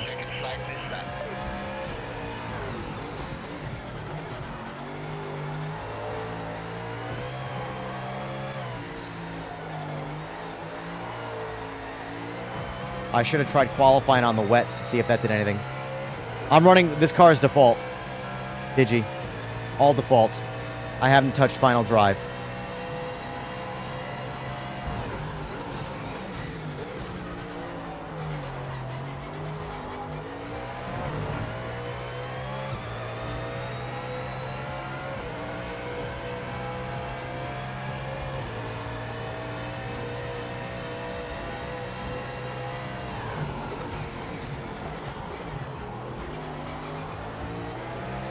fucked it. No point in finishing.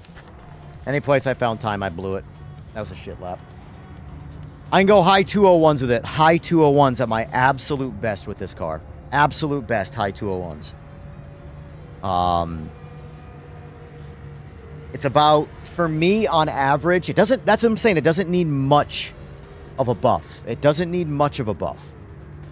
But I can do a solid 3/4 of a second to a second faster in the Merc. Driving with the same intent.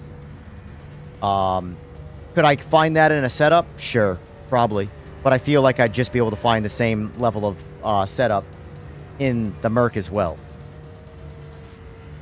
It would be really cool if I could run the same lap time with both the Merc and the Mustang, but they're done differently. The Mustang's a bit more oversteery, but got a little more acceleration, you know?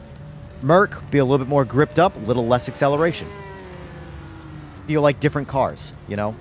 Because if you just add grip to the Mustang, now it's just going to be the same thing as the Merc, except it looks exactly the same, or looks different, sorry.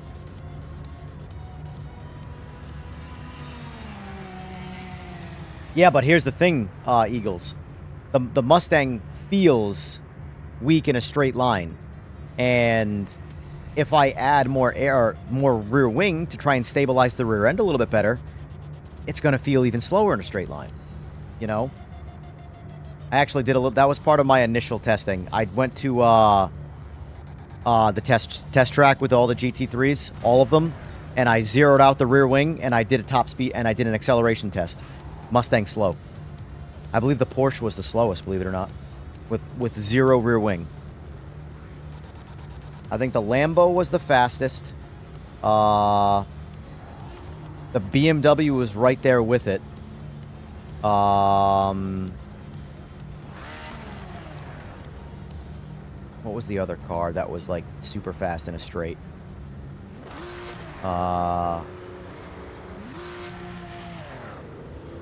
But that's my point, though.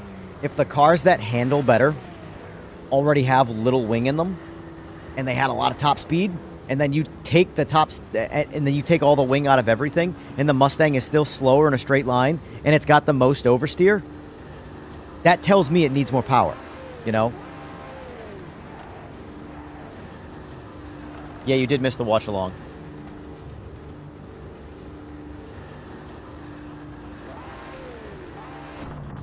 Come on, mate. Oh, I didn't... Nail this stuff. See, that was annoying! See, that's a small little bug.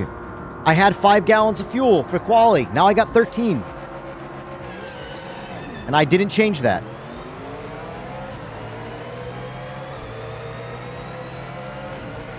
I will say I do think this is the closest BOP has been in the GT3s. I do think it's the closest.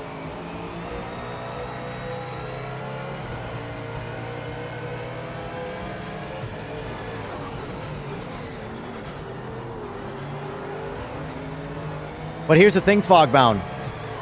You say that, and then someone else makes a video on YouTube about how these cars have too much grip.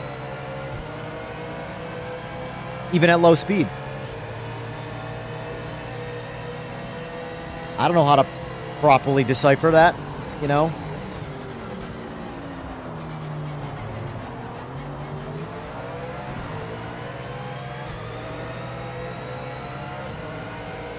I've actually found, unfortunately, with the Mustang, I go the fastest with the default TC.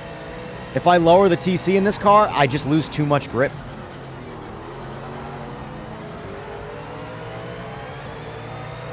Whereas on the Merc, I can drop the shit out of the TC, and it doesn't care. It's just got a lot more grip. Oh.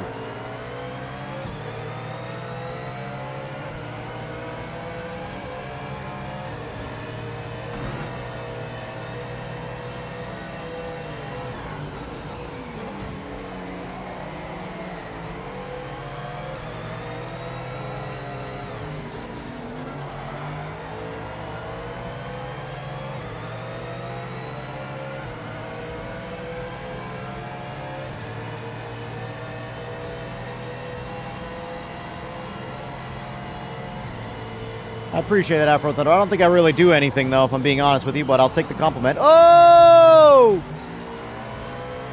Defensive driving! See, now your average Tom Dick, not that I'm anything special. We all know I'm not. But my point is the average player would have just drove through that Porsche. I can't possibly get off the gas. I can't deviate. I have to keep going.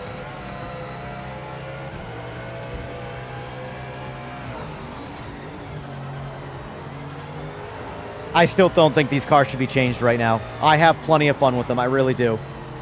I'm not saying they're perfect. I'm just saying they're plenty of fun, and there's problems with the game that need to be fixed. If we get like a GT3 revision before we get basic bug fixes, that will piss me off, and it'll piss off a lot of people. You know?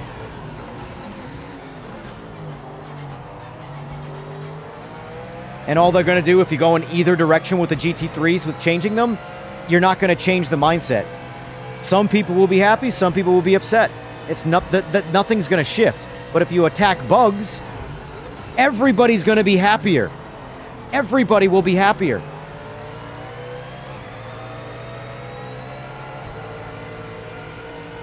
They do need to fix that, admittedly. The wet tire bug. That's not a bug, that's just they didn't change the tires.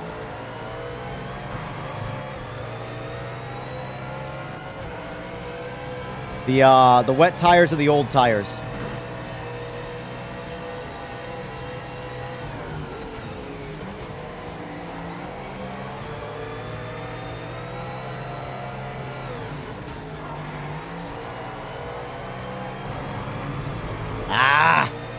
Tried to eat up the curb, ate it up too much.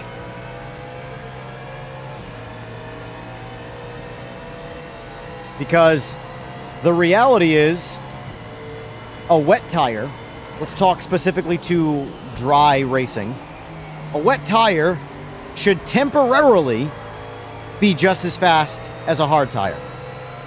The compound is much, much softer, typically, much softer than a hard compound, but it's got less contact patch. It's grooved.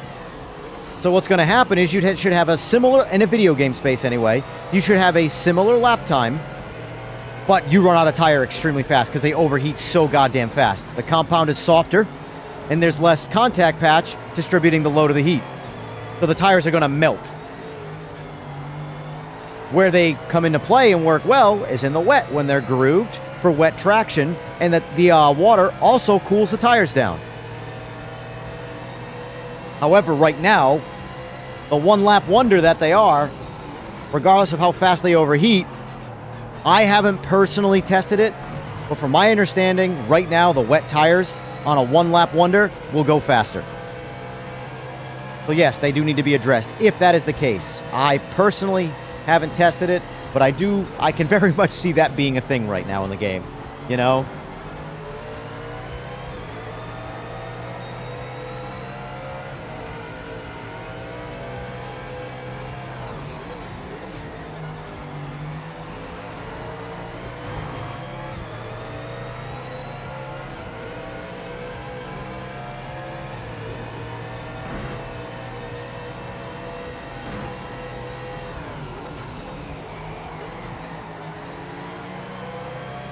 That little flicker you guys probably just saw was an FOV flicker. That's a bug. That's a bug. It happens for only one frame, but essentially what happens is for that one frame, the FOV goes all the way back in the seat. Look, everything drives around you on the Mustang. Even when they're out of the draft, they just keep on going around you. The Mustang needs a straight line power buff, man. I'm telling you. Doesn't need a lot. It does not need a lot. Oh, that was close.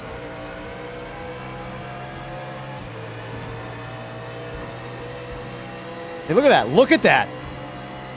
That right there, folks. You could make the argument that maybe he's got less wing in the car, but I can tell you from my testing, going from the default wing on the Mustang to zero wing does almost nothing for the car's top speed. It does help, but not a lot. It wouldn't close that gap with zero wing. The way he just pulled away in the straight.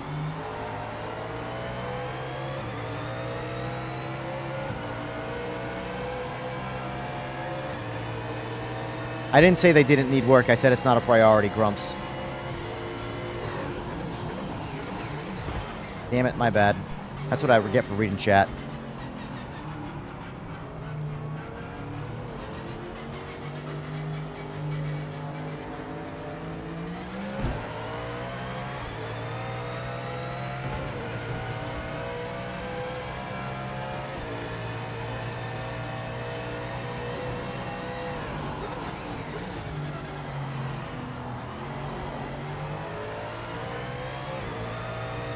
I gotta say, it's like the most controversial thing in sim racing just to talk about the cars in the game. You can't say anything without people just like chewing your words up and spitting them back out at you. I don't think I'm going to talk about cars anymore. I don't think I'm going to talk about cars anymore. I'll talk about my real life cars and stuff like that. I'm not going to talk about video game cars. Too many opinions. Way too many opinions. Let me please everybody all at once. These cars both suck and are amazing at the same time. Did I cover everything? We good?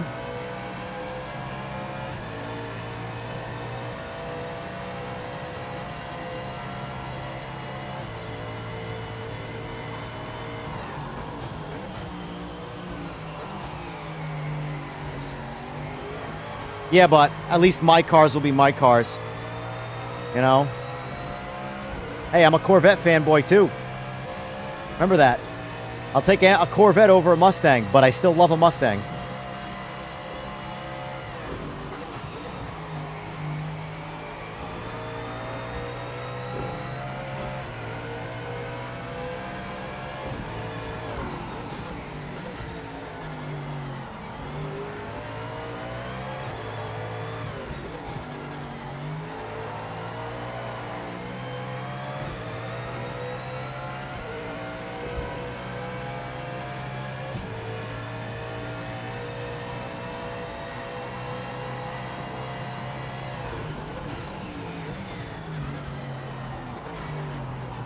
I know you do, Fogbound. You tell me every time this conversation comes up how you got a Mustang Mach-E.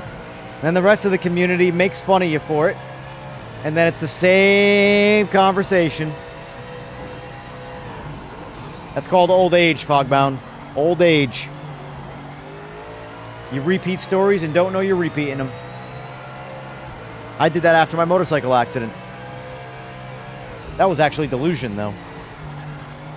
Well, technically a concussion, but a concussion that led to temporary delusion. That was fun.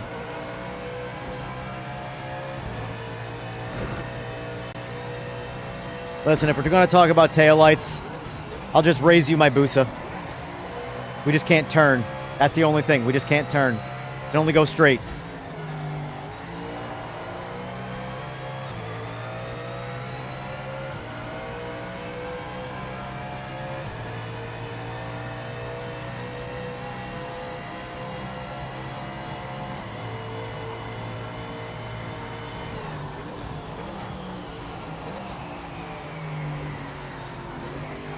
Ah, I knew it.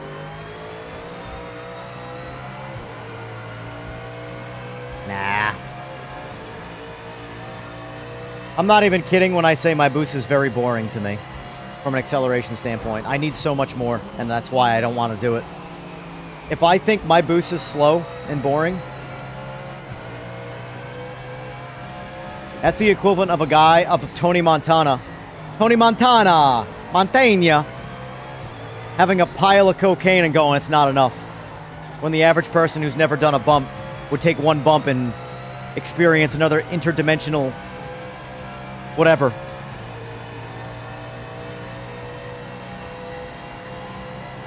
Now, horsepower, like anything else, is just another drug you can get used to.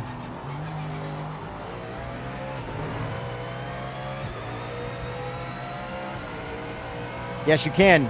Crossplay, sir.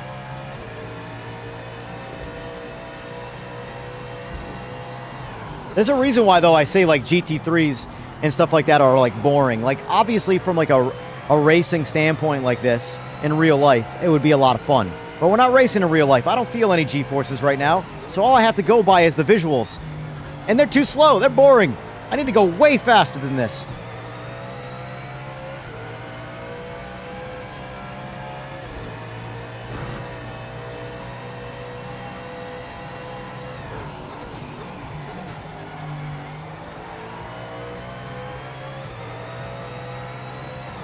All right, let's see if the lobby bug, the session bug, I should say, is fixed. This is the one I wanted to test because this is the one that Sora wanted me to see if it works. So basically, we want it to go back to where the last person on track crosses the finish line and the race ends. Or it progresses the session. It doesn't wait for the AI to do a lap and then pit. So we got a countdown. So let's see if everybody crosses the line before that. Let's see what happens. All right, so I'm done. Now, hopefully this ends before 3 minutes from now. So let's look at the time, 11:08. Hopefully when everybody crosses the line, the race ends.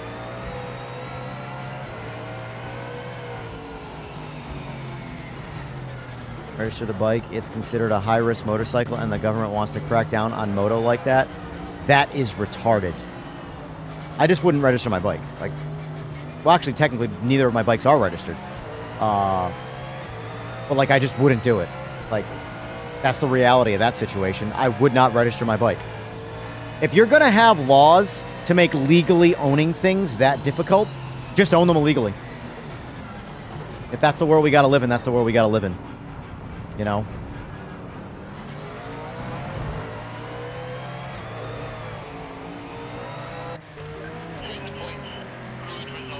All right. All right. That worked better that time. That didn't seem like that. The cars are still on track, so that should be returned to normal. I think we're good. I think we're good. We're going to keep on doing these and see and make... But see how all the cars are still on the track as AI? That's how it was before. The session would end when everybody on the track was done doing laps. Right?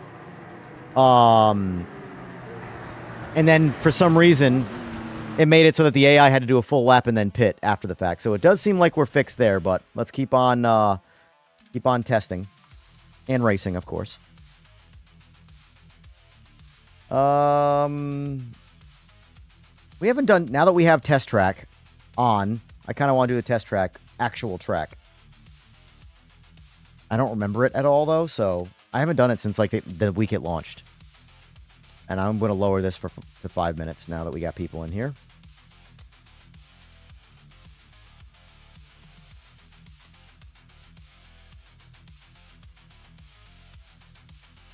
Now you should be able to join. Super B.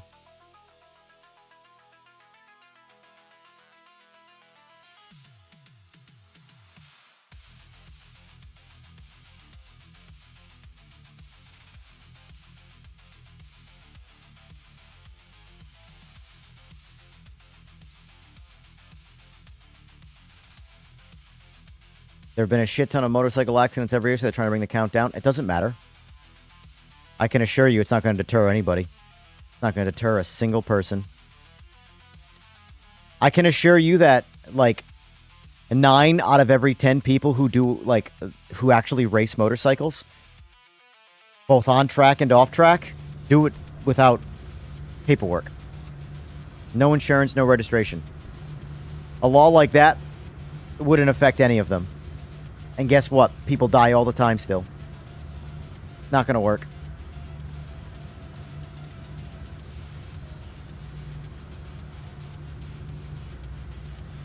My thing is this. I genuinely hate laws that prevent people from getting themselves killed. Killing other people is where laws should be applied. But, like, the wearing your seatbelt thing is the same shit to me. I'm not putting anybody else's life at risk by not wearing my seatbelt. Why should I get in trouble?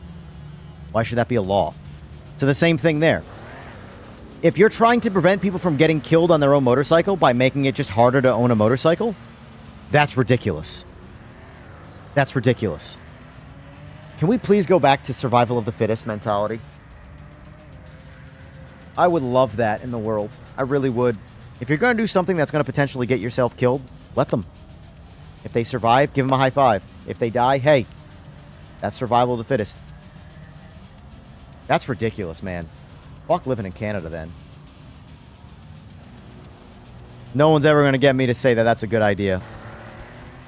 Charging people out the ass just to own a motorcycle to deter people from riding them and crashing and dying on them, that is brain-dead-ism politics right there. Time for breakfast.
Honestly,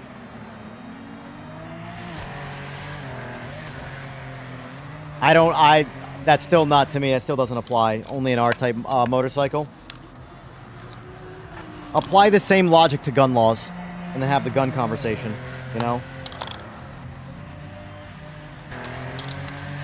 Except a gun is worse because you can kill somebody else. That's usually how it works. Most gun deaths are shooting the gun at somebody else.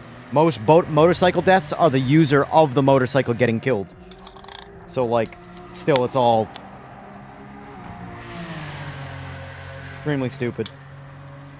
Laws are being abused so bad these days. I can't stand it.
Let me ask you, Fogbound, do you think that there should be, that's a good law?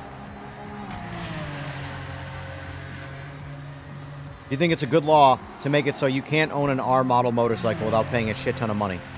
Because of, and the excuse being because you could die on it.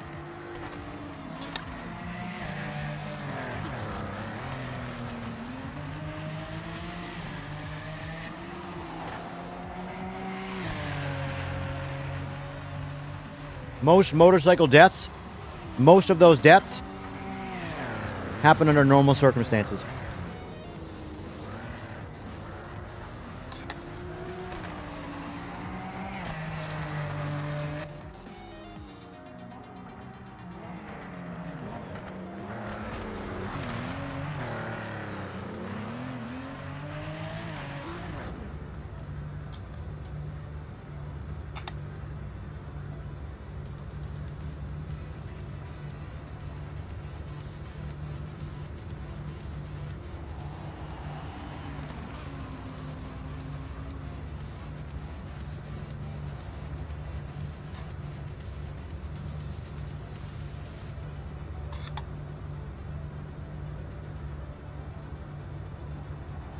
Bad luck, mate.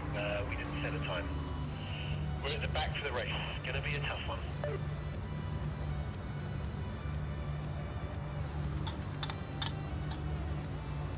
Grumps, that's called murder.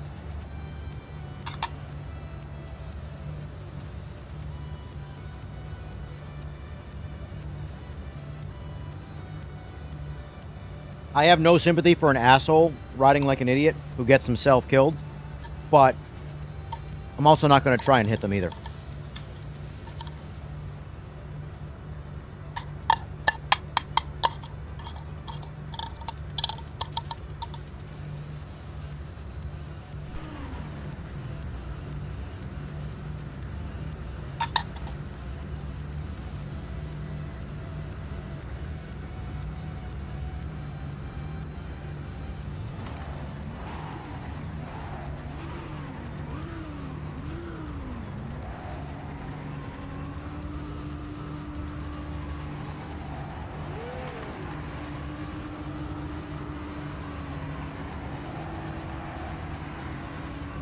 I don't remember where I'm going here, so.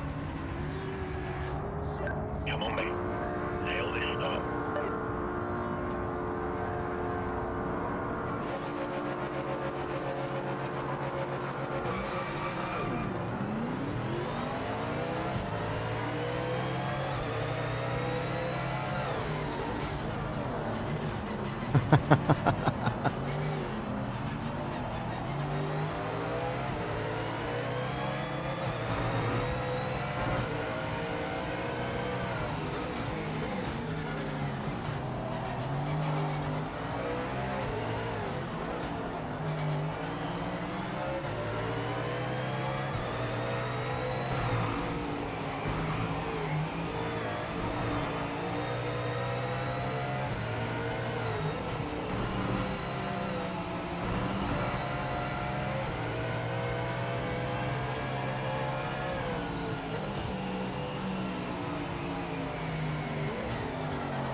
Just remember, guys on motorcycles are not actually a threat to you in an accident.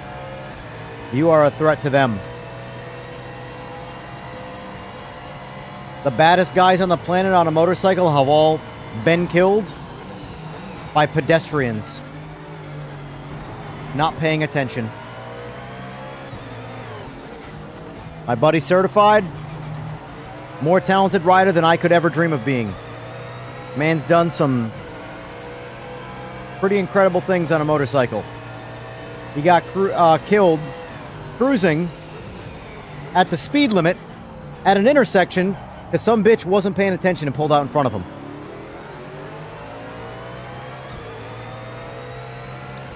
And he was on a fast motorcycle.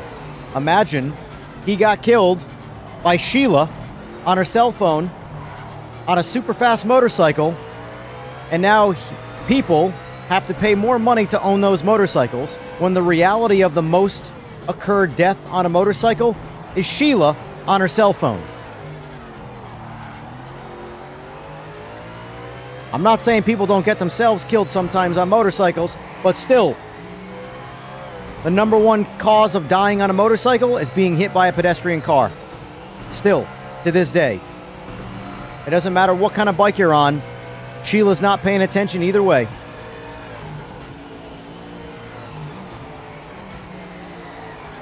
And I'm crashing now.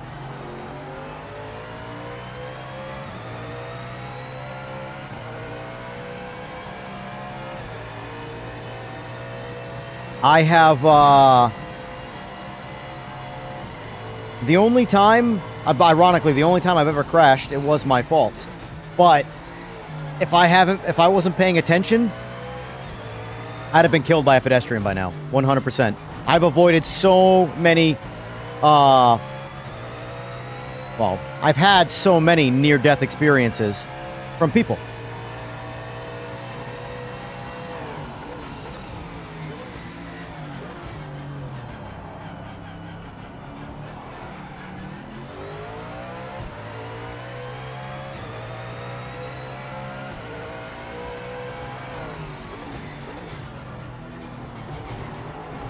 Fogbon, if we're going to go by the law, do you have any idea the laws that I've broken on a motorcycle that have put nobody at risk but myself whatsoever? I'll go out onto the highway and there will be not a single human being or car in sight. And I can do 220 miles an hour on my bike inside of 20 seconds.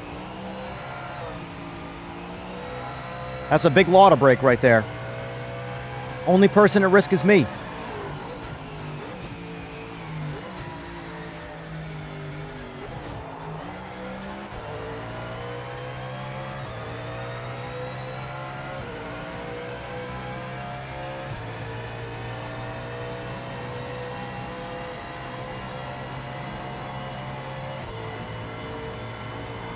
And I can assure you that most people with that level of accessibility on a motorcycle, if they had to pay whatever that much money was to own the bike, they simply just would not register it. That's what it's like. That is the world. Laws only punish law-abiding citizens. That's the whole point of the gun argument.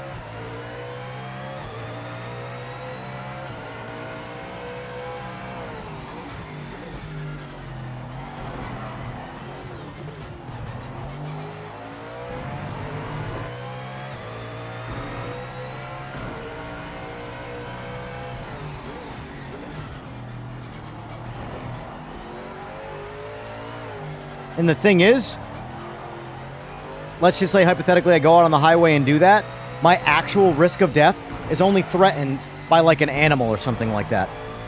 I'm on top of the bike shit, like as far as the mechanics go. The bike's not going to come apart. So it really just comes down to the animal. And as far as the thrill of it, there's no thrill. It's boring. It's nothing special. So I would just be there holding on and waiting.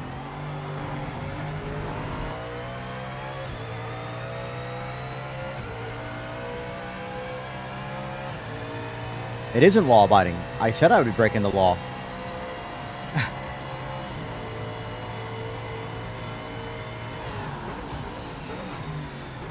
You guys have any idea how many actual race events I went to that were illegal by nature?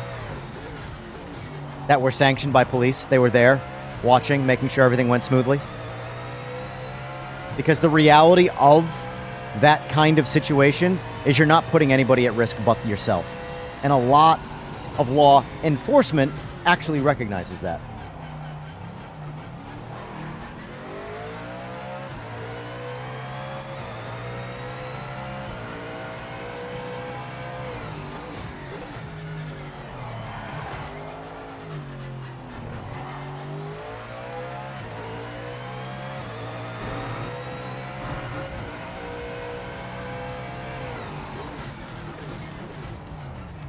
I agree. We've gone too far off topic. Let's just stop talking about it.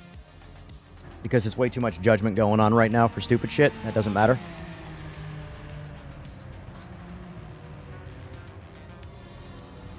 No one's going to change my opinion on that law from Canada about having to charge people more money to have a faster motorcycle. That's fucking retarded. There is nothing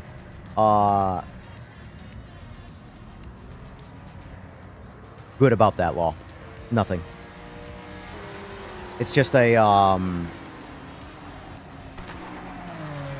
gateway to worse laws. That's all that is.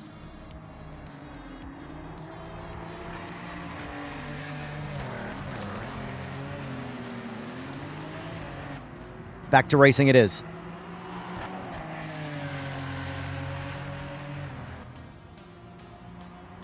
That being said, I still haven't ridden my bikes in over a year, so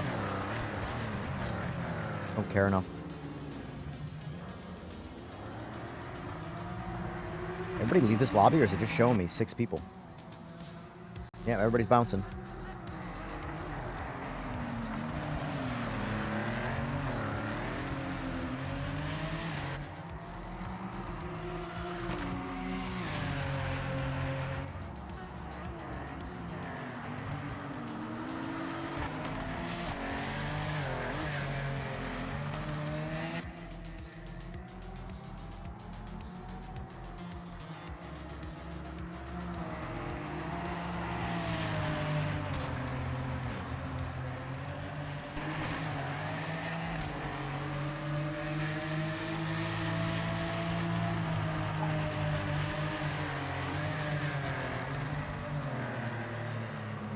Hold on, MT.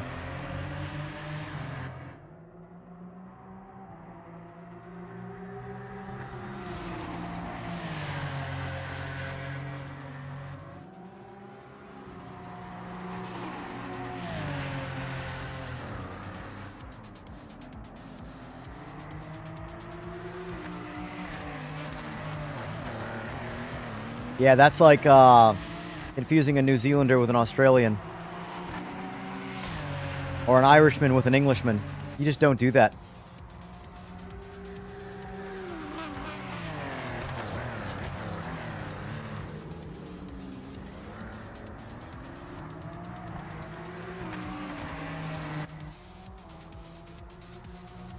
Let's, if this race works. Hold on, spectate. There's only 3 people on track. Alright, there's only 2 people on track.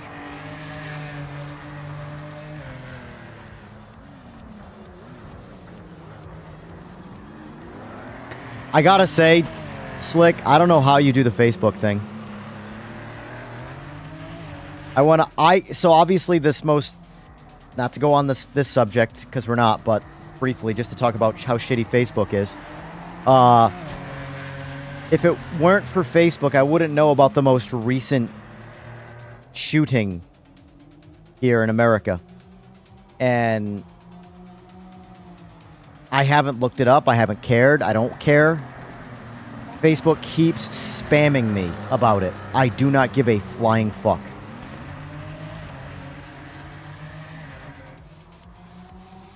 But Facebook feels I should.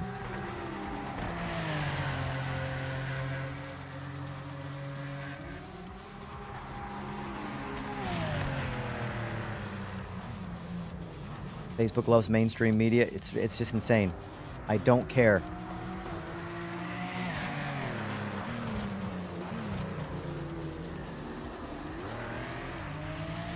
Yes, that's a point finish. Good job, mate. MySpace making a comeback and rumored to not have all the bullshit on it. I still don't want one. I want less social media, not more. I got an Instagram and I got a YouTube. And the only reason I have Facebook... Alright, looks like it's working because the session's finished, so...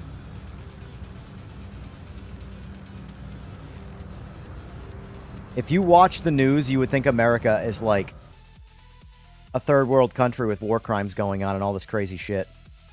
If there's one thing sim racing has taught me is that the entire world sucks.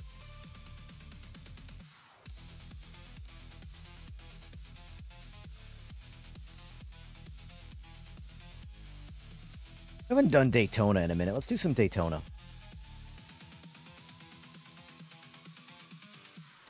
Get some fast cars in here.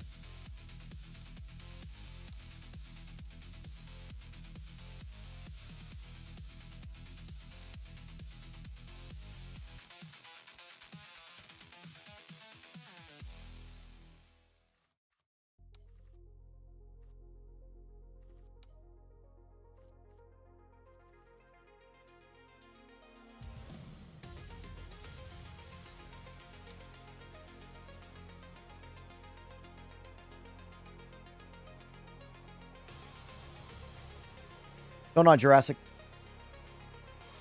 Let's see.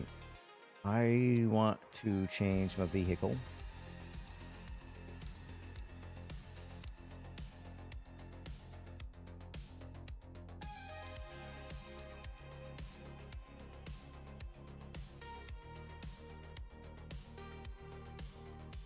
I've heard people don't like the Audi anymore. Is that correct?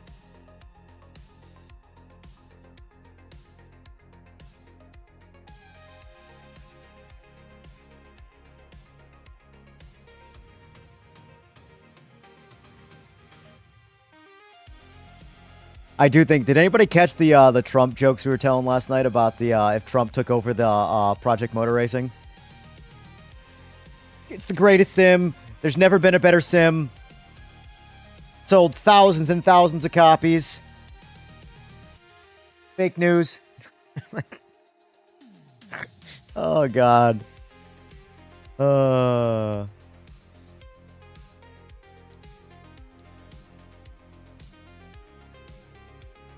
Yeah, it was a good one. It was good. There were some good impressions going in there.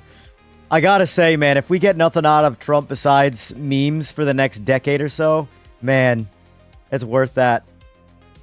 I mean, so what if he, partially ruins the economy in the process? Hey, at least we had some memes. Oh, man. Corrupted worst driver ever.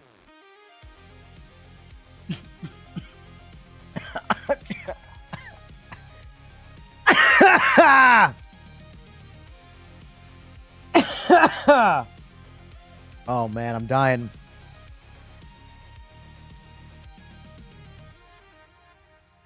But yeah, it was a good session last night. It was a good session last night. Oh man. Woo!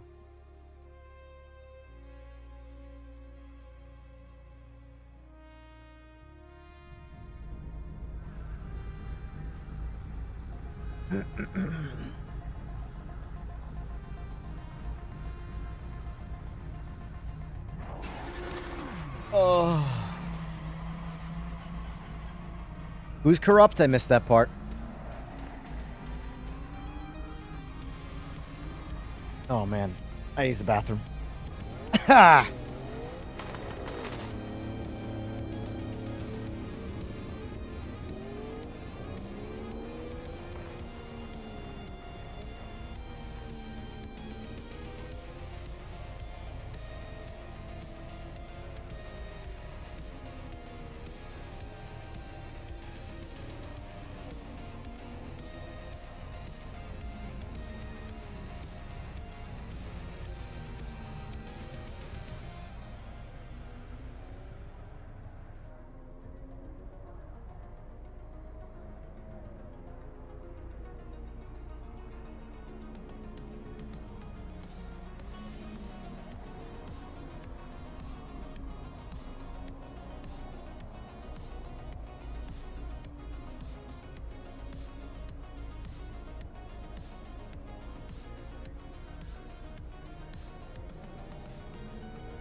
No, don't forget, it would be there would be a PMR coin.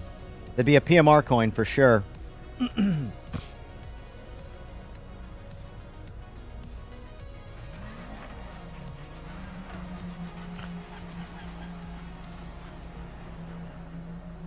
We're going to implement a 10% tariff on all DLCs. It's going to go to funding ICE.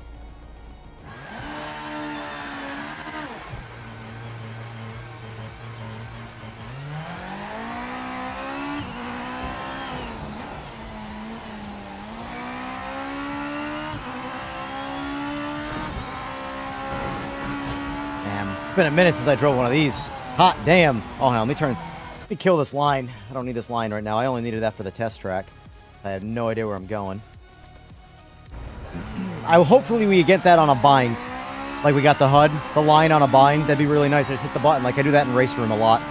If I don't know the track or the car or whatever, I just pop the line on quick and then get used to it and then pop the line off. No, we're talking about that. Way. We're talking about us talking about it. Big, beautiful game. Oh my god.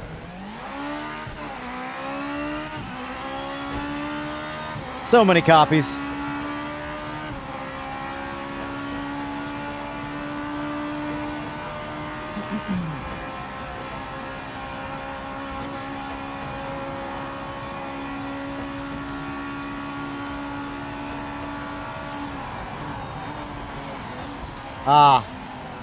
I was wondering why my lobbies were smaller. I'm gonna start the lobby over then. That's a good idea. This is what's annoying about the mod stuff. I'm just gonna turn it off. It's not worth dealing with because it's gonna so many people who don't have it are gonna suffer from it and.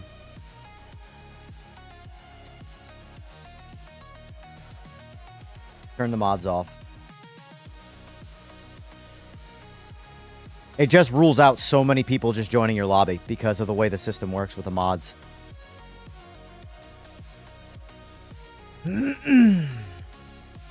But so far, it does seem like Sora did fix the after lobby bullshit, or after race, progressing the lobby thing, so that part's good.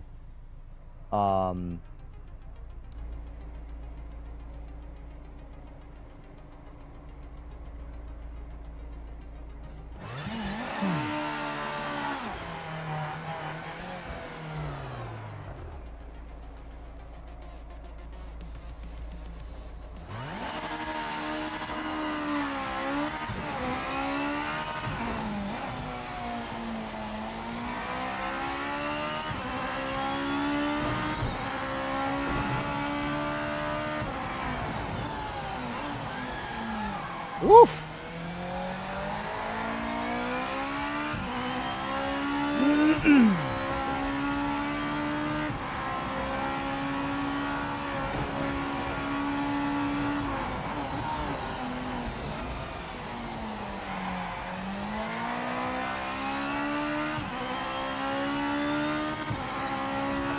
I have every livery made. Even if I think it's ugly, I still download it.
The hotfix fixed, really for me, only the relative, which is a big one, though. Sora's fixed a lot of lobby-related things on the back end, which is good. But there's still obviously plenty of long-term bugs that need to spend real time on that, you know, I hope they're working on.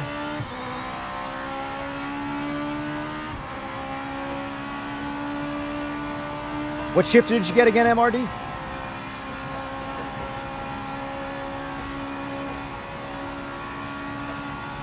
Like, look how big the lobby is already, just by eliminating the test track and High Rock.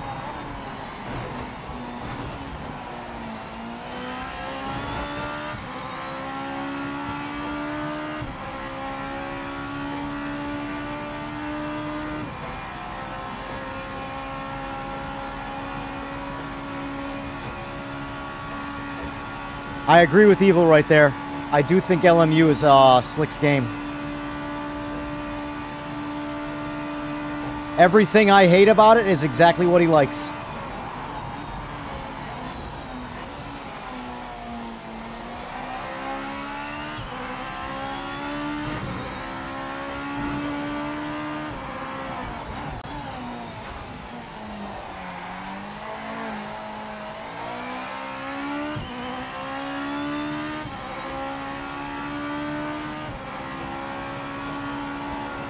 Yellow flag.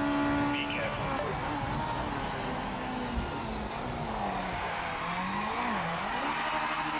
Shouldn't have got back on the throttle. I saw him and got distracted. That's fine. I got my one lap in.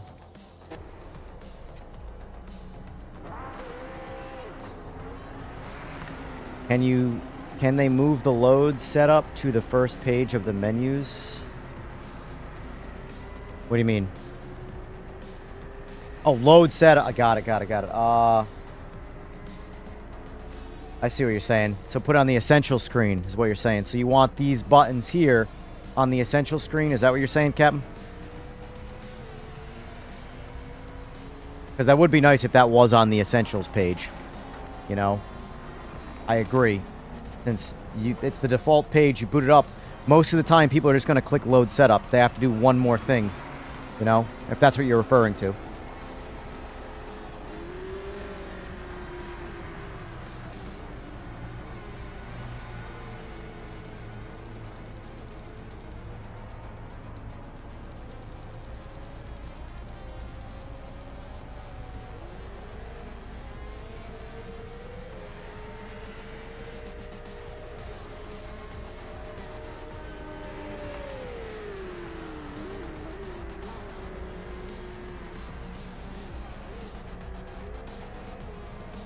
No, Fway, so I did find out timed races just don't work in this game. So, moving forward, guys, if you're going to do leagues or whatever, anything in custom lobbies, just do laps. Don't do timed races. They're broken.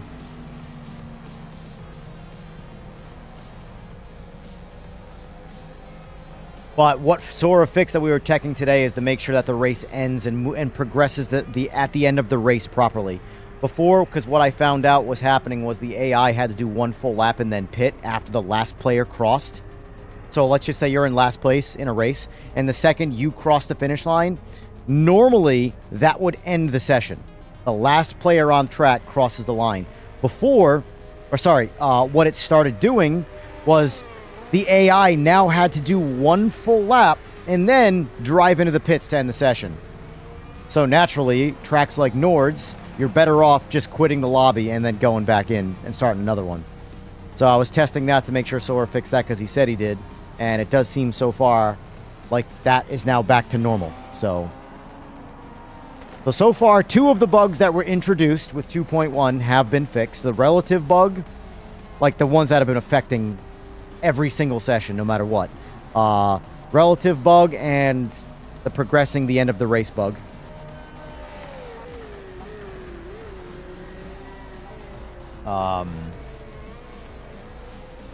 A lot of the stuff can be done on the back end. A lot of stuff does need to get fixed client side, though, which is what we need updates for. But there is a lot of stuff server side that causes problems. Lobby player count bug. Which one's that? I also don't know if the bug is still there because there was a new bug that was introduced with 2.1 where if you don't do a practice or a quality and you just do a race only, the entire leaderboard system does not work. No one knows where anybody is on track, according to the leaderboard.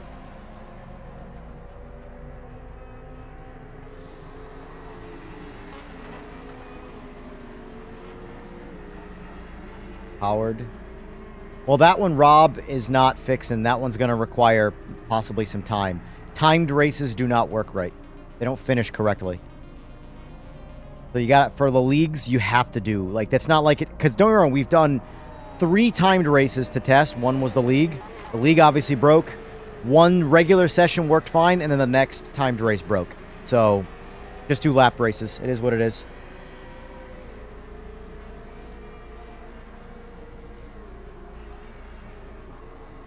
Oh, that's fixed. Yeah, so Sora, according to Sora, he fixed that on the back end as a band-aid, but it was part of the actual hotfix, though, as an actual fix. So the lobby, those main bugs have been removed, but the crashes on console, the occasional crash on PC, those still happen. There's definitely more crashes on console right now, though. If you're getting a lot of crashes on PC, I would actually counter the argument and saying it's something going on with your PC. Because I'm on PC and I don't have those crashes, but I see a lot of console players have intermittent just menu-style crashes, things like that. Oh, gotcha, Slick. Gotcha. I thought you were saying that's a bug still. Gotcha.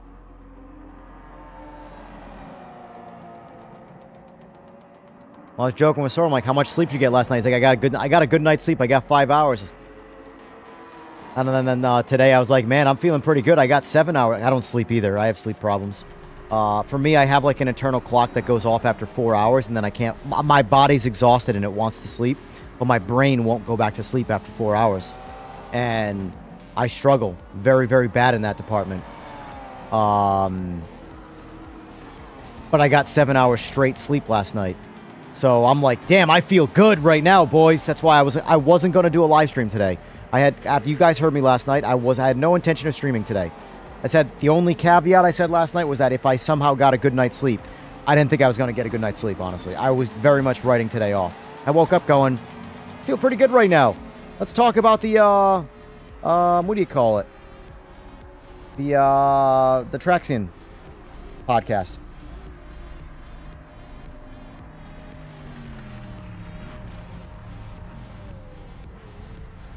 I will say,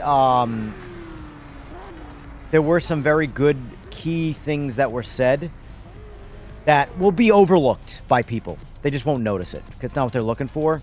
But there were some things that Aris said that were like, okay, I'm glad. Like I said, if you go back and watch it at some point, I'm glad he said those things publicly and not just behind the scene type stuff, you know? But,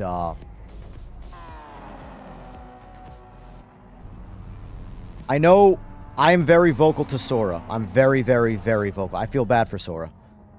Because it's not his fault. Not all of it, anyway. Some of it's his fault. But he is very much on board with bug fixing. That's what he wants to focus on. Whether he's forced to not focus on that or not, I could not tell you. But that's what he wants to focus on. I probably shouldn't even be saying that, but just know. The only reason I'm saying is because Sora is very vocal in chat on people's YouTubes. And a lot of times he gets the finger pointed at him and gets blamed. And, like, he's the asshole when he's... Sora is one of the guys that is very much on our side. Take my word on that. So, if you're gonna be mad at somebody about this game... I would not point the finger at Sora. That's all I'm saying. Man's working way too much. Way too much, in my opinion. Alright, we still got the right amount of fuel, so it didn't change that. I think if you edit the fuel once per session.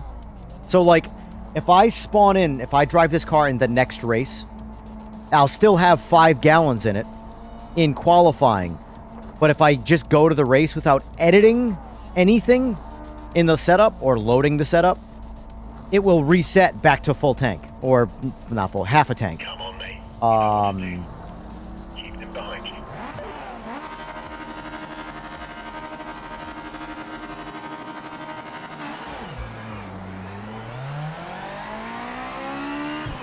Good to know that still works. Throw it on the limiter, snap the clutch, immediately let out of the throttle, put it in second gear, and get right back on the throttle. Works every time for these cars. And I've already... Oh, that was a shit track limit.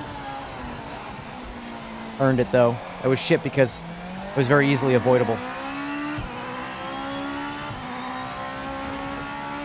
And if you try leaving in second gear, doing the same thing I just did so you can skip the upshift, it doesn't work. The car will bog instead of spinning. The key is that initial tire spin to get the car moving. It's blown through the tires, but it's getting the car rolling forward, and then you do the upshift. But you have to come off the throttle completely after the tires spin. One thing I love about this game when it comes to the standing starts, every car has a different way to drive them, except for the cars with TC. Like the GT3s, just leave on the limiter. Let TC do the work. But every car has a slightly different style.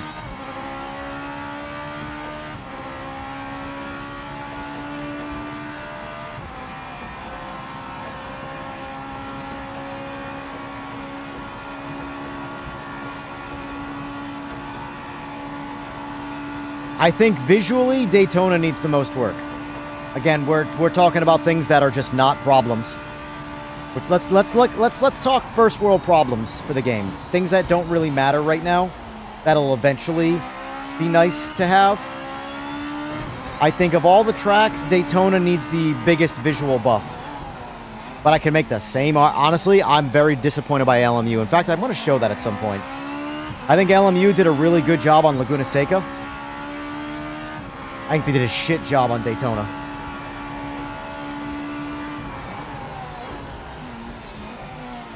I don't know why Daytona is such a hard track for people to get right.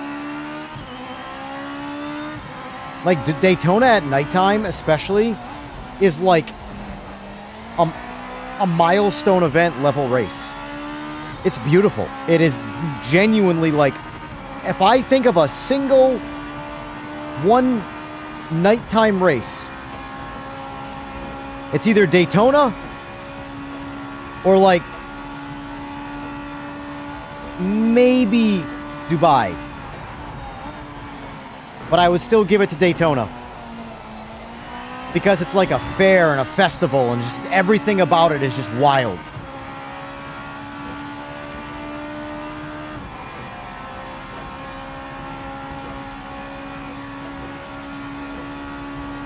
And yet, every video game seems to drop the ball at Daytona at nighttime. I don't know why. They do all the other nighttime tracks great. Daytona just becomes bland and boring. Like, I would love to see balloons and like, blow up balls in the stands being pushed. I know I'm asking a lot right now, right? But I'm just saying, like, there's so many things going on at Daytona. If you've never been to Daytona for a nighttime race, like a big nighttime race, I highly, highly recommend doing it once in your life. But it's got to be a nighttime race.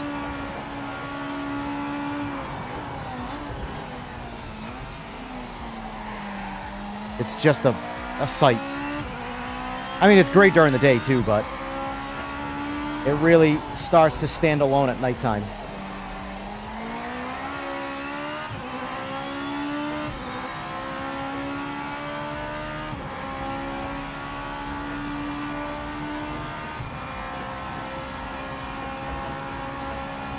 And that's only a, for what it's worth, Slick, the nighttime thing, that's only console now.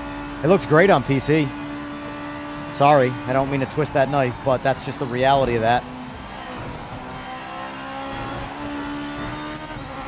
In fact, I'll do that next.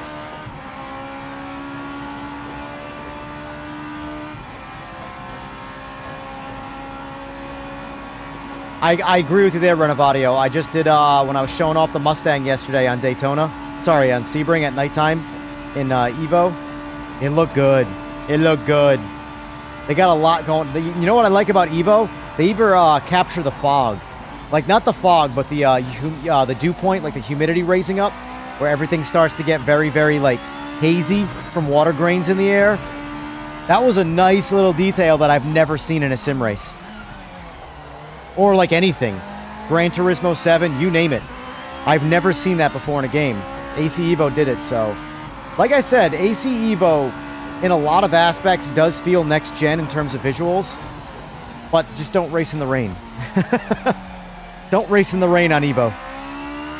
It might be the worst rain I've ever seen. This is what kills me about these... When I bitch and whinge about incomplete sim racing. AC Evo is doing all of these things that I would make the argument is the absolute best. And then you get to rain and it's like a PS3 game.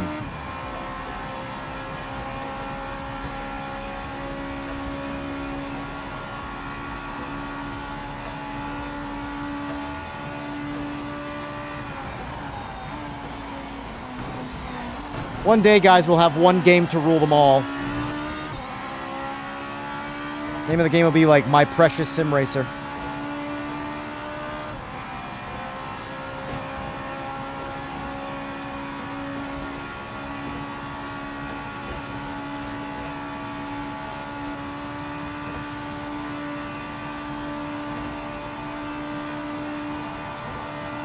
Final lap. Bring the car home and take this win.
$133. All through the bus stop. 133.9.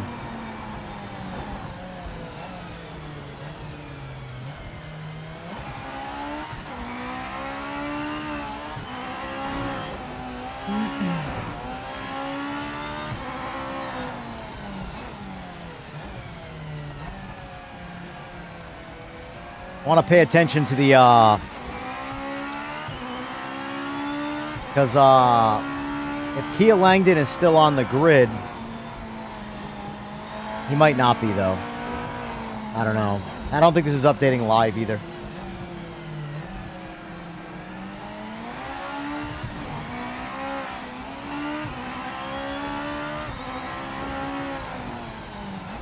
I gotta say, though, like, when you don't have the bugs, when the bugs don't occur and they don't get in your way, this game is a fucking blast, man. That's why, like, I get so, like, cringed out when, you know, random YouTubers who don't play the game ever just make videos on playing the game and then they just talk about the cars for a few minutes and that's it. Play the fucking game. Give it a solid shake, man. Like, all of my disdain that I have for other titles comes from playing them, not just trying them and moving on, you know? If I made a long, comprehensive video on LMU, I would be very 50-50 in the video. Very 50-50. Despite me bitching about it all the time on stream. Because the game does do tons of really good things. Tons of really good things. And there's lots of things it doesn't do, or it does that I don't like. But again, I wouldn't be able to fit that into 5 minutes. It'd be like an hour-long video reviewing every game. God damn, people bounce quick.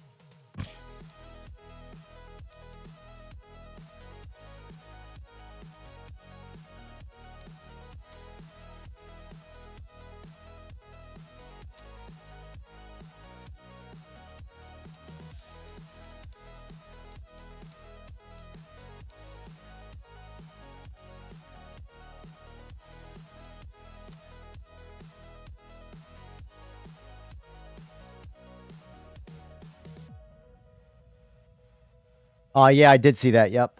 Mind you, I haven't looked at it recently, but I did see that initially, yeah. Let me take the Murcielago for a rip here. People seem to like it a lot. Although, no, according to... See, I don't want to set it up. According to Eagles, they said it really needs a setup, but it's really good with a setup. And I'm lazy. I'm just going to jump in my old C6. Trusty C6.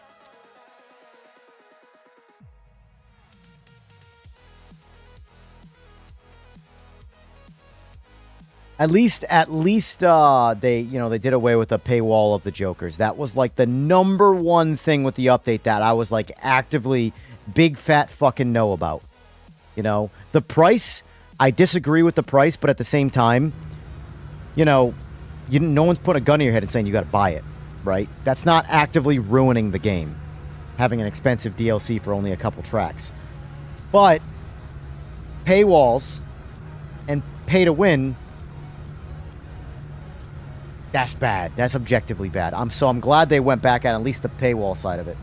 I still think Jokers are stupid and should be removed, but at least it's not pay to win anymore. In that regard, anyway.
I'll turn my haptics on, actually. I haven't done that in a minute. Let me turn my haptics on.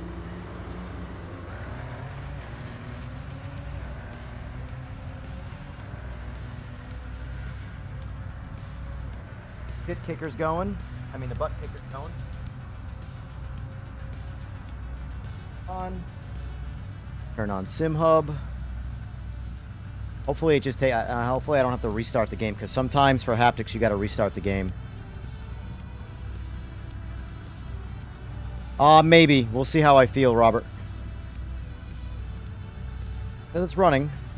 Let's see what happens.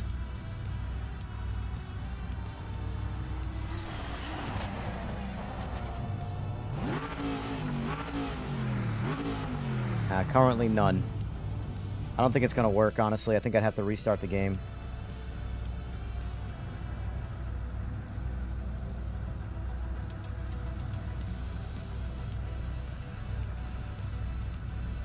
Reading 7577.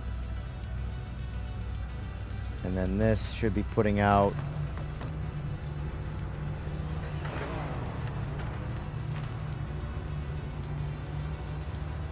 Yep. Port forwarding to 7577. So, unfortunately, I would have to restart the game. Which is what I expected.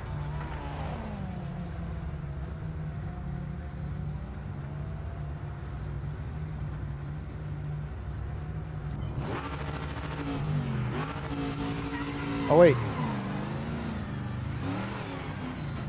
No, never mind. My haptics, Sim Hub's working. My butt kickers are not. Hold on. Let me guess. These are no longer using the right. Yeah, exactly. This happens. I don't know why this happens. Right here. It's like lost its connection to them. Oh, I know why. I lost power. Every time you lose power to your butt kickers, this shit happens. So, I don't know which is which. Or 4, I guess, maybe.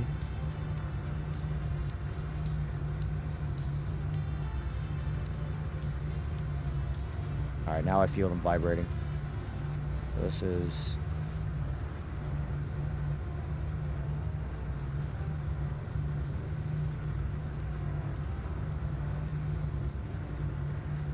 working right.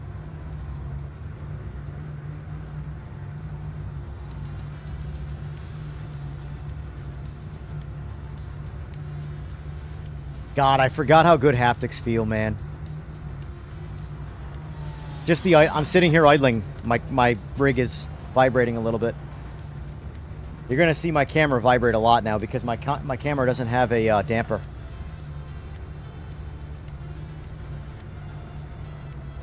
The only reason I knew my haptics were working and the butt kickers were disconnected was because my pedals. As soon as I shifted, my pedals worked. So I have... I eliminated my clutch pedal altogether, even though I still have the H pattern. Simply because I like the brake on the left of the clutch. I like parallel sitting. But I have a haptic on each pedal, the brake and the gas. And then front and a rear butt kicker. I do have to remove the isolator on my front butt kicker, though, because I had one on each when I had my other rig. My other rig was a lot less material. So I needed to dampen them a little bit. Now, I need as much punch as possible. I gotta remove those. No time set. We're starting at the back of the grid. It's gonna be a long What am I in again? GT.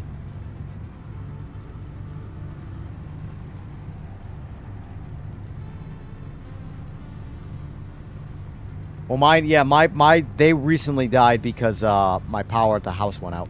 So it didn't matter if I had Windows set that way. Power was disconnected from the house, so.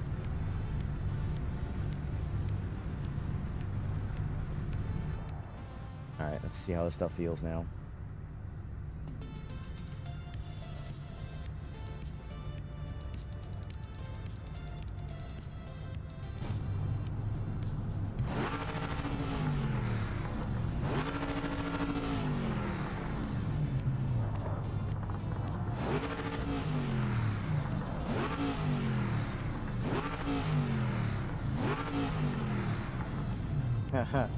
Look at the camera.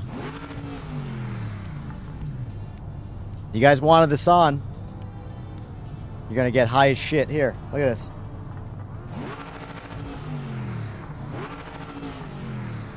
And that's just free revving it. That's just free revving it.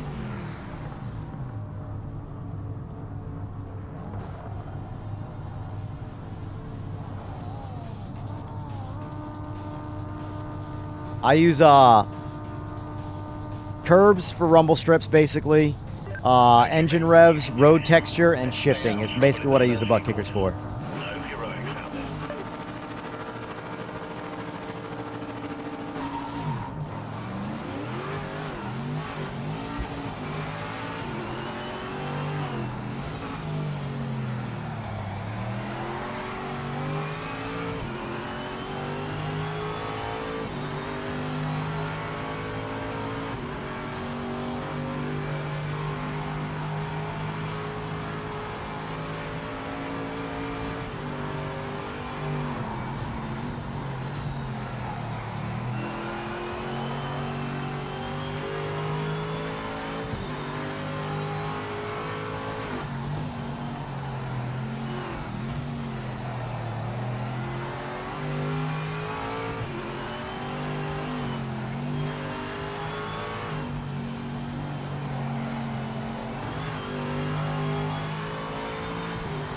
Oh shit.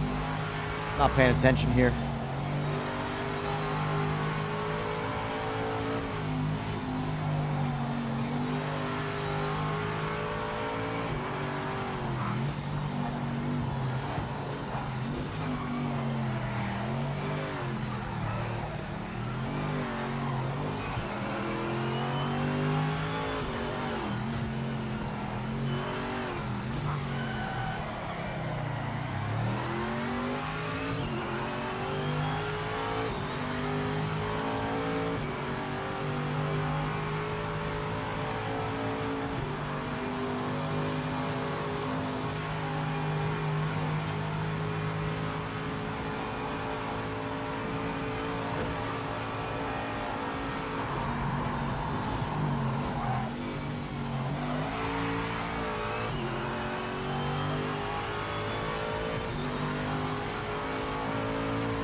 Yeah.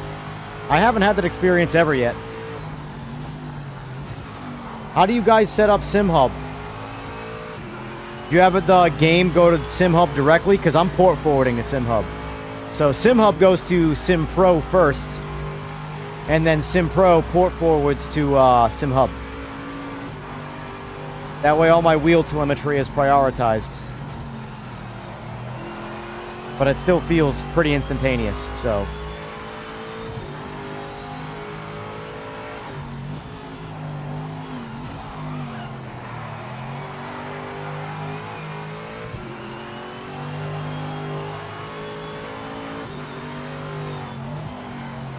Oh my god.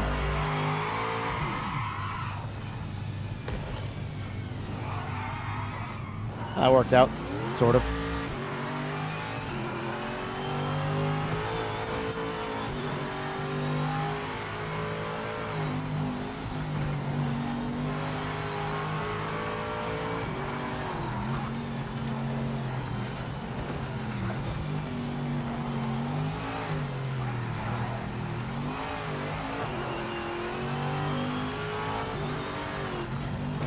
Oh my god. Alright.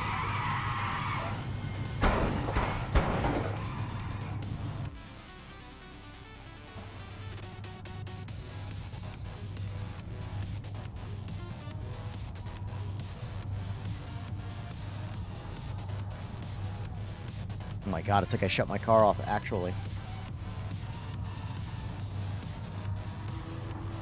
Admittedly, I'm not in much of a racing mood right now. Not in much of a racing mood.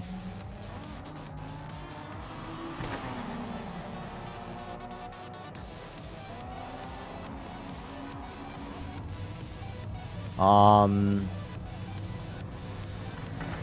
the fence about what I want to do. I might just get off, honestly. I did watch the video after all.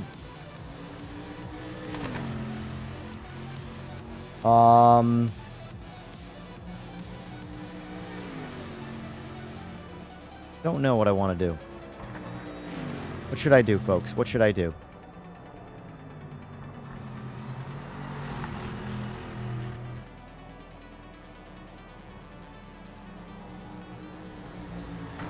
I don't want to burn myself out, forcing myself to do something that I'm like... You know? Admittedly, I'm in the mood to, like, work on the rig. But I have nothing to work on. I really want a different seat. First world problems. Let's do that. Let's look at seats.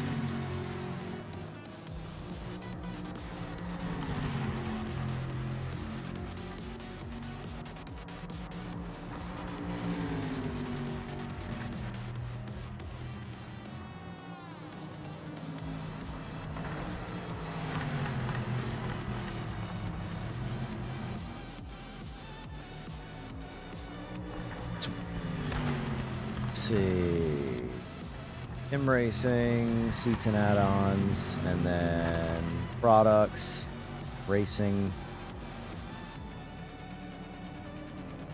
seats. All right.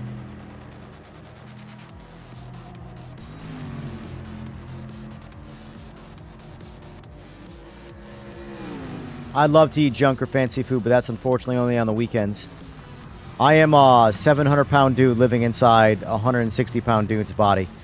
I will very easily get fat if I eat how I want to eat.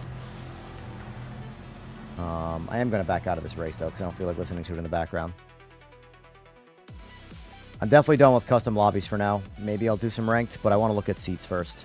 Chat with you. I'm in a more casual mood. It's nothing against the sim racing. It's not like I'm like that. Yeah, I do. I do slick. Yeah, I'm good with the MX-5 race. Look at this, though. No one signed up, man. Still a bummer. Go registered.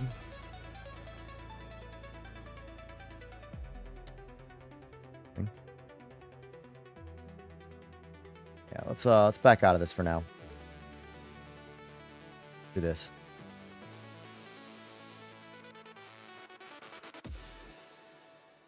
So let's look at some next level seats. I also have Track Racer as well. So here's my issue with next level in terms of the seat. I do like this new seat. Admittedly, I'd love to get the carbon fiber one, but I can tell you, as a human being, there is no reason to spend that money. The difference. No reason. I love carbon fiber. Buy the fiberglass seat and put a carbon fiber wrap on it. That's my advice. But I have to wonder, because it does look very padded. Like, if this is squishy padding, this might feel decent.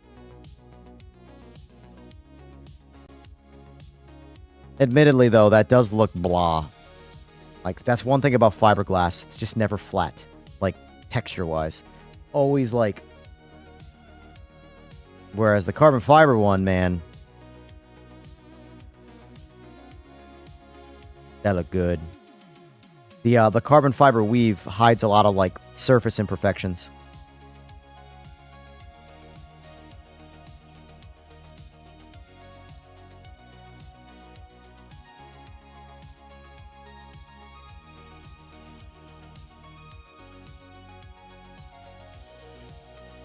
That's the thing, Fogbound. All the car seats I want cost substantially more than a sim racing seat.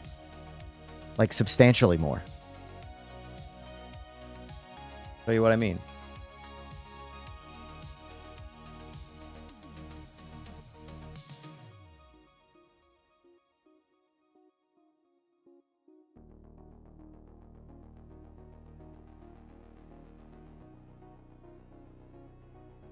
This is with 87,000 miles on them.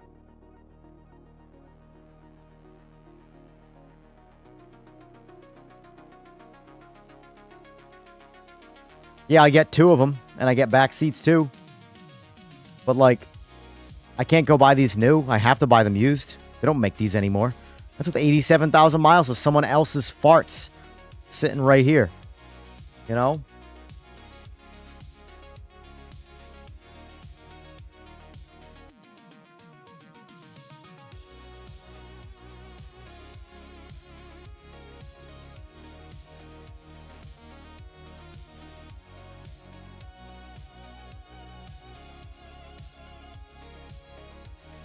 But that being said, I would not buy this $1,400 seat.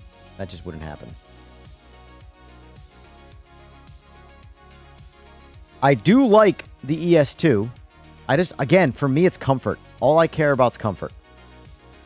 I do like this seat.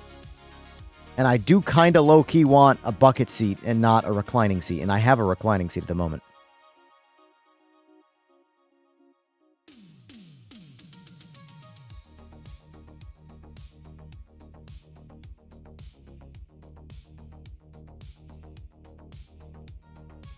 I do like this seat. The problem is I need to be able to sit in these seats.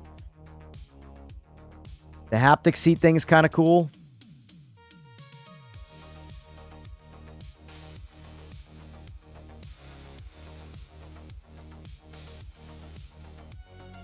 But my biggest worry about, like, say, the fan, like this seat right here, right?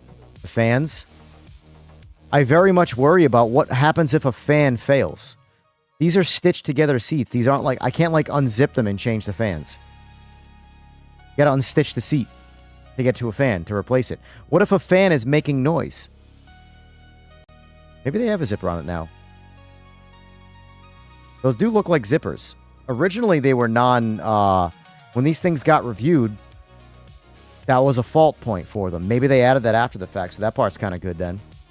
See that right there? If these now are serviceable seats,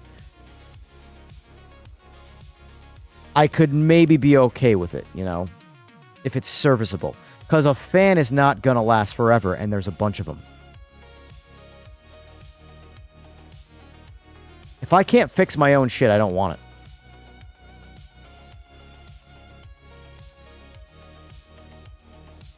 Now, on the other hand, there's Track Racer. So from this seat I'll never get. It's a cool looking seat. That looks so uncomfortable.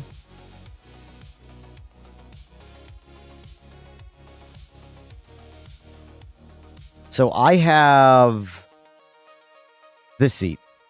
It's their base recliner seat. Nothing special. I have to run a pad on it. Because in my opinion, it's just too stiff. And it's also too big. Because the thing about sim racing seats too is they're one size fits all. And there is a lot of flex in this mechanism, but I don't really care much. I'm comfort first. But this is the seat I currently run.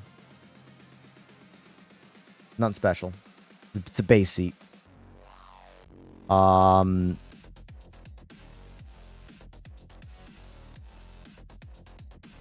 I've heard this seat isn't that comfortable.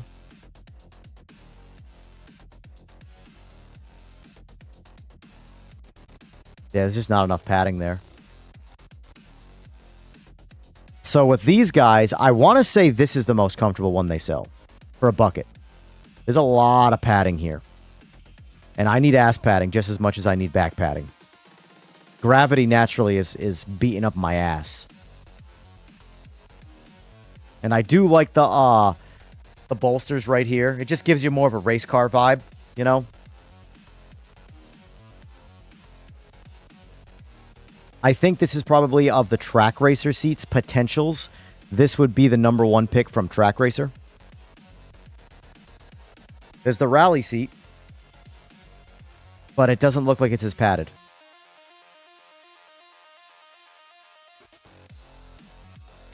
I wish I could ask people, like honest people who aren't sponsored, to be like, hey, what's your thoughts? What's your thoughts?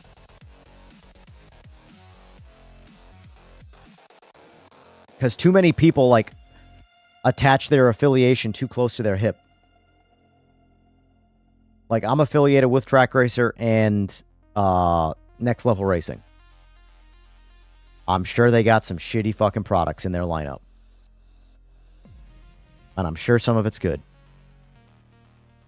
But no company makes 100% a stacked lineup of perfection. It just doesn't exist. So I want to know. I want to siphon through the bullshit. This looks like their best product. I'd probably spring for the carbon fiber one, just because in this case it's not much more money. And I do like that look. I love the look of the carbon fiber. And in this case it's not much more money. Whereas When it triples the cost like the other seat, no, I'm good. Carbon fiber's not worth it for me. Purely a cosmetic thing, but it is a sexy cosmetic. This would probably be my go-to, my number one pick, if I had to pick, at this very juncture. Because I know the seat will work. You got the GT Pro seat, and it looks comfier, so you have this seat.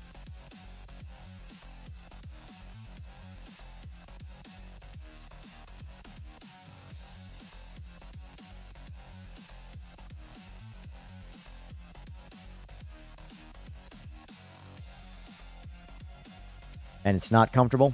Like, by looks comfier than it is, do you mean it's not comfortable? Like, this shit just looks like, who the hell would want to sit on this? Corsair bought Track Racer, I heard that. Like, that, what is that? What is that? Who the hell would want to sit on this?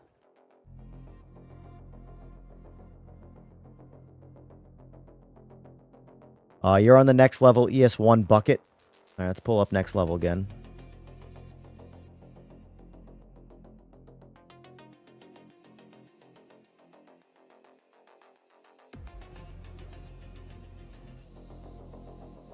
This guy, I assume, right? Also, paying more money for a Ferrari branding is just... Yeah, this doesn't look comfortable at all, though. I'm sure it's never going to break because it's the design, but it just does not look comfortable. You tell me. Jumi, what's your thoughts on comfort? So as you can see, hold on, I have the Track Racer bucket, but I still have memory foam padding added to back and bottom.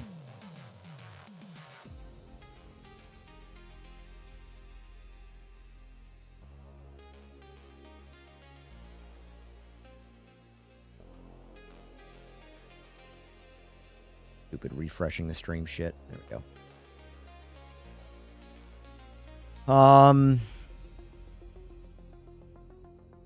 I am favoring not getting a reclining seat, though, simply because I have a reclining seat already.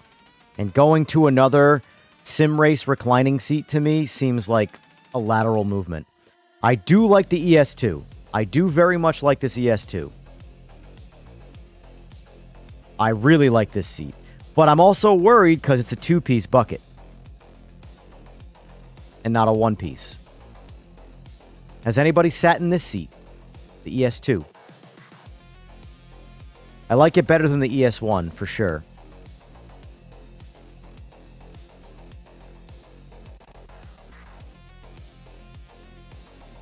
I can't change the pitch of mine at the moment. I have the brackets to notch it back a little bit naturally, but I can't make any adjustment. I would obviously get it if I got a bucket, though, because I can't recline the seat. And I want to sit in, I want to fall into my seat. I don't want to sit completely upright in a bucket seat. I want to collapse into it a little bit, so I would still tilt it back a little, you know? Secret Lab seat, like, not for nothing, the seat that I'm trying to sell you, Vader, I've considered putting that on brackets, because that seat was awesome. My actual office chair. But at the same time, I'd rather just sell it and buy a bucket seat.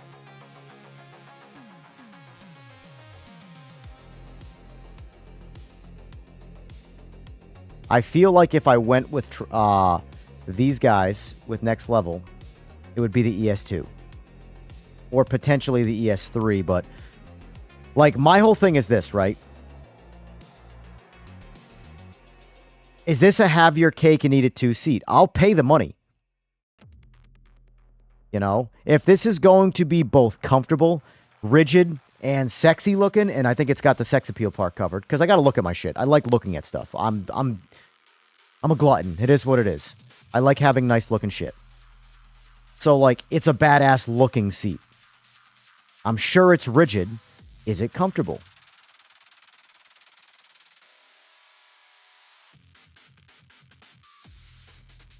You know? It doesn't need a lot of padding if it puts pressure in the right spots with the correct padding. Because for example, I have recliners up here for my movie, for my theater level stuff, and it's got like this much cushion, like squish, multiple pads all the way around. It is less comfortable than what I'm sitting in right now because of where it puts pressure on your body. So this is what sucks. I wish if there's one thing I wish I did more of, that's what I'm trying to avoid though, Art, because I have my own padding on this seat. I'm trying to avoid a seat. I just want to get in a seat that just works, you know, and it's comfortable. My Secret Lab seat was like that. I could just sit in it and I was comfortable. I didn't have to add padding or worry about that shit, and I could sit in it for hours and hours and hours.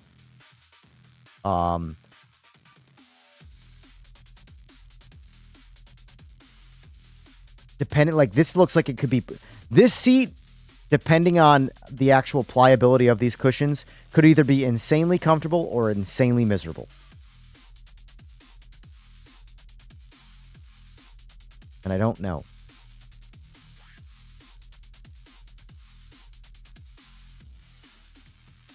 And then there's yeah,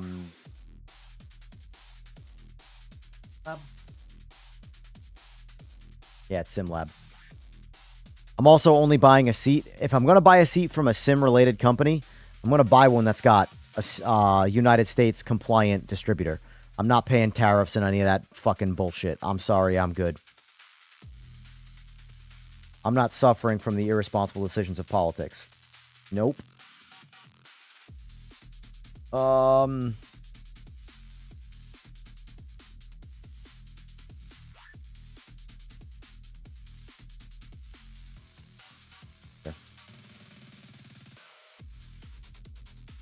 They've only got one seat, it looks like. And obviously I see that, but I'm not getting that. Yeah, it doesn't look comfortable. It also looks super Chinese. It looks really good on the rigs, but like, I don't know, it just looks really kind of shitty, if I'm being honest with you. Oh, maybe that's why.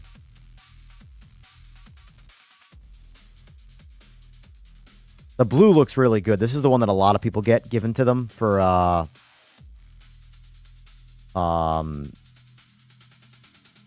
affiliation. I really like that blue. I would get a blue seat despite only having some blue lights here and there. Does PMR know the AMD drivers crash every time you close the game still? Who knows? I'm trying to get them to fix the NVIDIA drivers. NVIDIA, you can't use the current drivers. You have to use old ones. And at the moment, they have no in-house fix, so...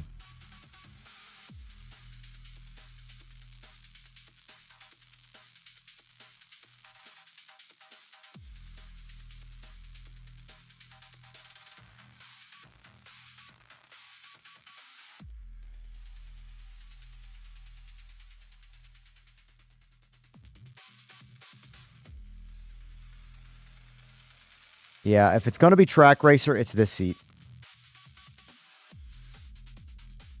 But even still, though, I don't know. I just don't know if I trust it. Seat with brackets. All right, it's $50. That's not...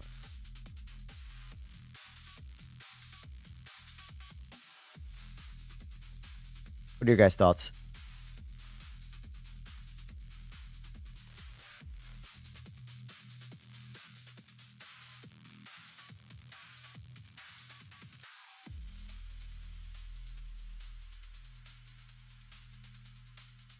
If there's one thing I've learned when it comes to computers, is that if one person's having a problem and the other person is not having the problem, there's a good chance that nobody could have the problem if it's on the user side, the problem.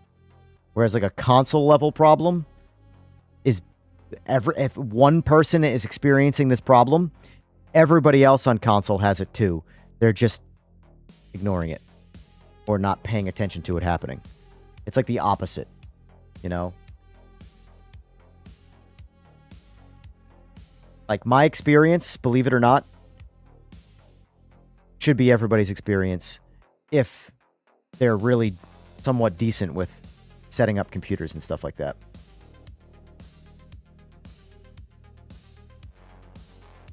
Buy them all and keep the one you like best. Give the other way to view. If only I was made like that, Art. I could do waffles, as they call it. The legal raffle. The waffle. You just put a W in place of the R.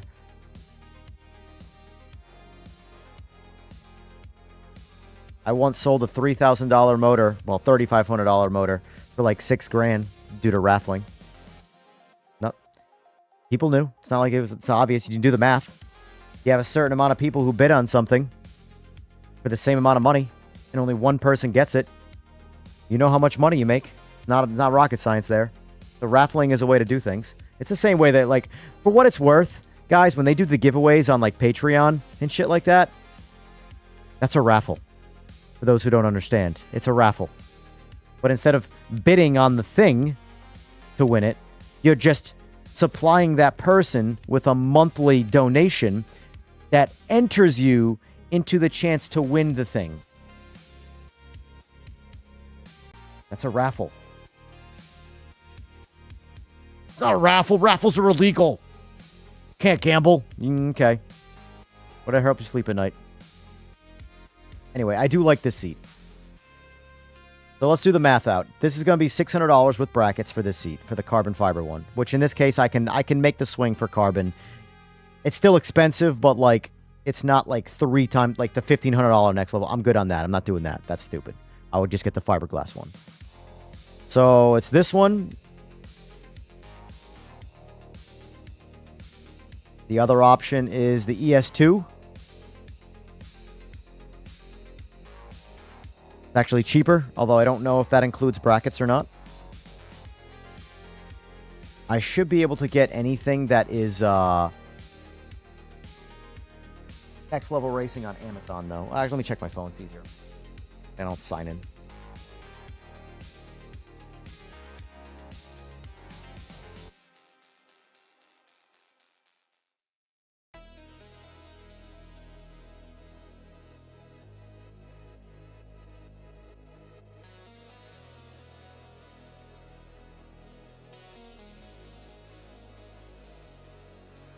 Cheaper on Amazon.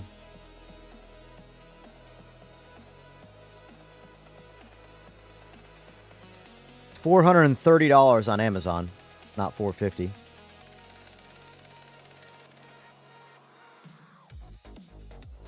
But does it come with brackets? That's the question.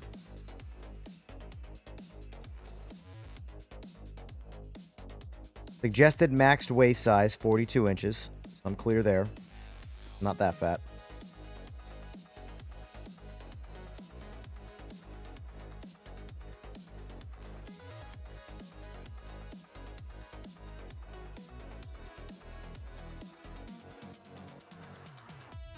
You see, next level racing. Seat brackets. The next level racing brackets are basically $100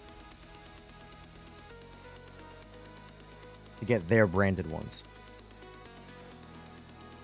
Sparco ones are cheaper. Go figure. Genuine Sparco brackets are cheaper. I gotta say, that was one thing about next level racing. Their equivalent stuff is more expensive.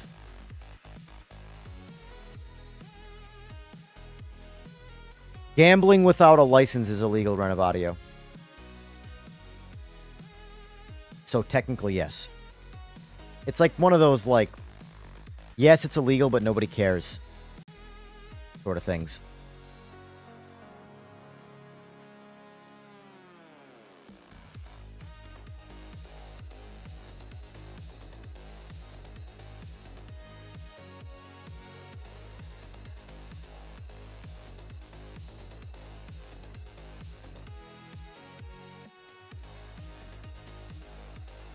What is the cost equivalent of the non-carbon one?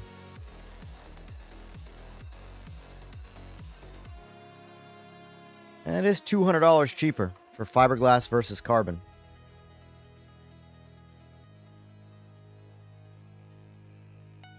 Like, this is one of those things where, like, there's part of me. There's the buy once, cry once mentality. Buy the one you want, the carbon fiber one. But then there's the whole, But if I buy this, this isn't going to be any less or more comfortable than the other one. It's the exact same thing, except the shell is made of fiberglass instead of carbon. My thought is that if I don't like this seat, I'll have lost less money. You know?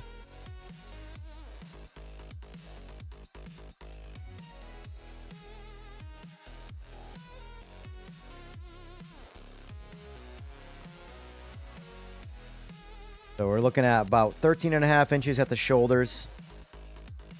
Or not so much the shoulders, but like the back area.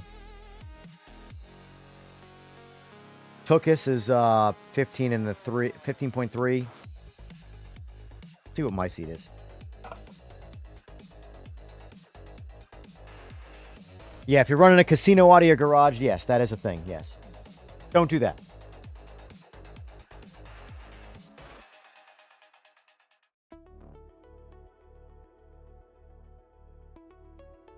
This is my back pad.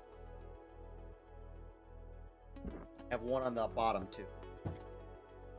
Oh, that one is 15 cross at the...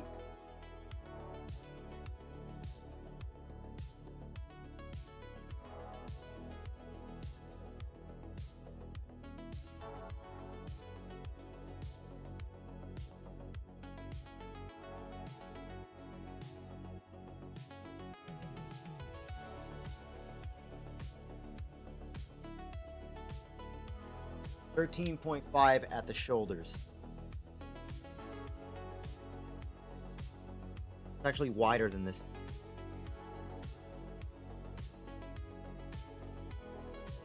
That. Oh, God, it's so, like, that's the thing. Like, look how wide this is for me, right?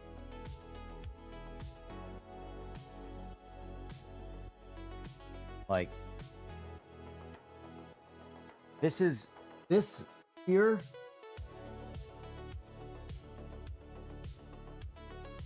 look how much side-to-side play my back has in it, right? Now, ideally, I want it to hug me a little bit, but I want there to be a little tiny bit of movement. But ultimately, I want it to hug me. Like, why I don't like, I need that back pad and this seat is because these side bolsters do not put pressure on the sides of my back, so my back hits the wall flat, and it just puts pressure, and I don't like it. I want that to feel more secure, which distributes the weight, the padding better, which is why I have that. This is not comfortable for my back. This feels like I'm sitting up against a wall. Even though there's padding there, it's just that it's putting pressure on me flat. I don't like that. And that's wider, so that kind of rules out the GT Pro seat, because this measurement right here, 13.5 inches,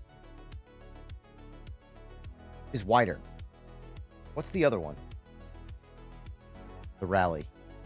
Measurements on the Rally seat. Wider.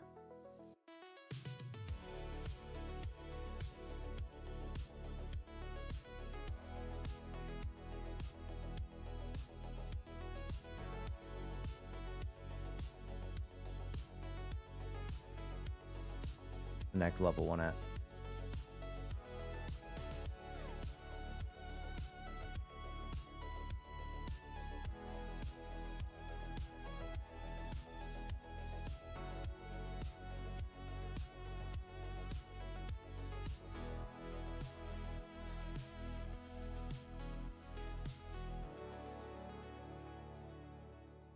Rear butt kicker mount, that part's cool.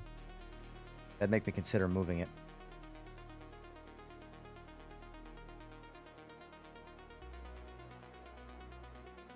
Yeah, curse of one size. That's my problem with the sim racing.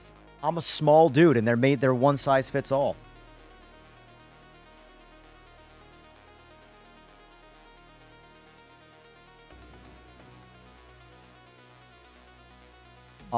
What is it? 660?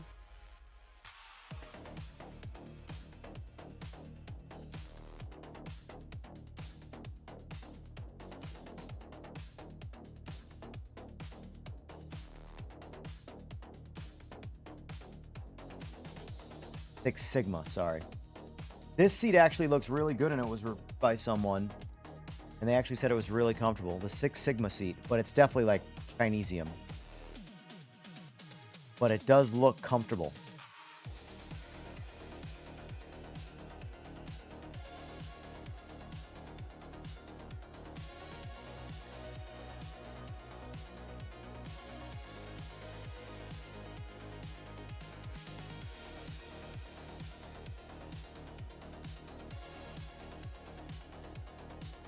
This guy. Apparently these pads are actually insanely soft.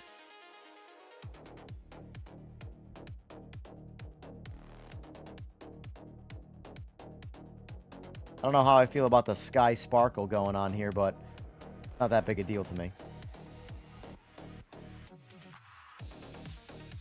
But I can't get it till September anyway, so.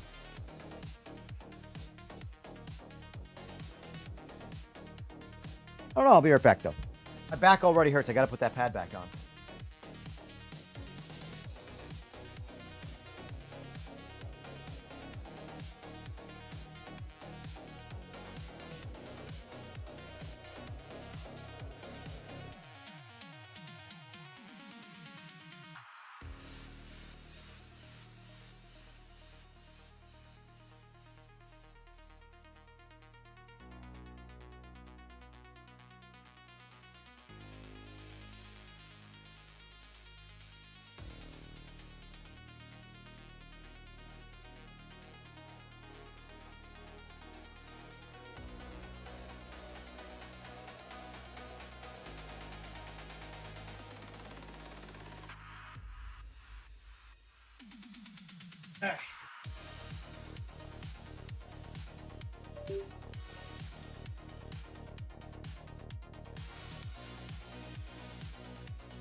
Stops for the back of a chair.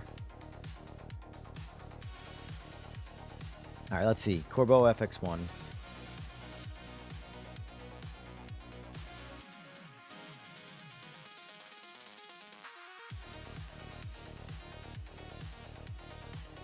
Good looking seat.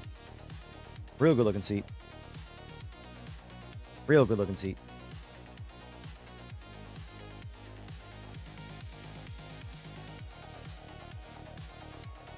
There we go. 12 inches. I like that.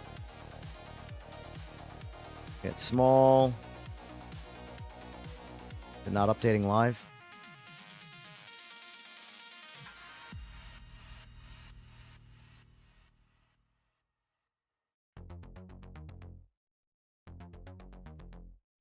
Weird, it only shows the small size.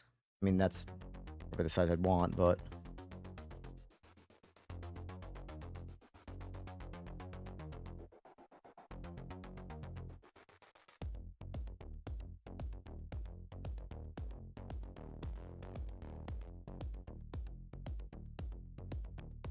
God damn, $160.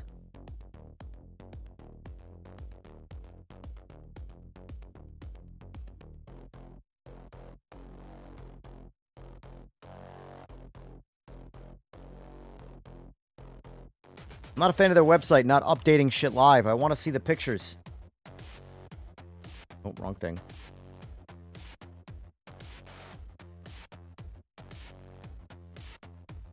Like, update.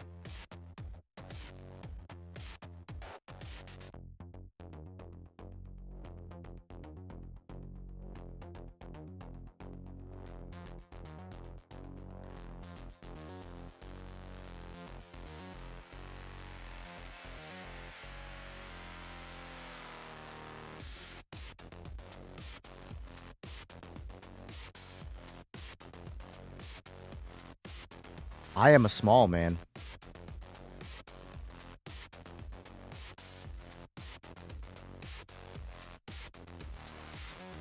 Like, how tight is that waist, though?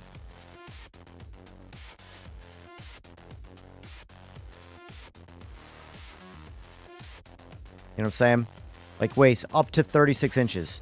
Well, I'm like a 33, 34 actual waist. Does that mean if I get to 36, it's going to squeeze and I'm going to be snug? Or I'm going to be comfortable at 36? Because if I'm comfortable at 36, then I'm a small. Challenges of life, man. The back width is the same. Seat, so it's really just your ass. Not changing the back for the medium and the small.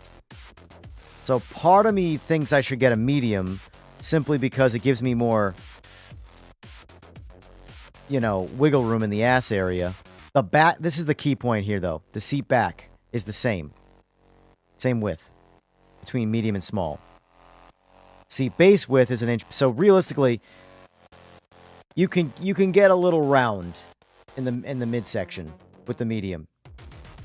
With the same size back. My back's not going to grow. I'm not going to go on steroids anytime soon. So, for me, it's probably the medium. Now, have you sat in this seat, Jason? Or are you saying this is what you have? Maybe I missed that. Have you sat in this seat? Good looking seat. Real good looking seat. And it's Corbeau too, so real car seat.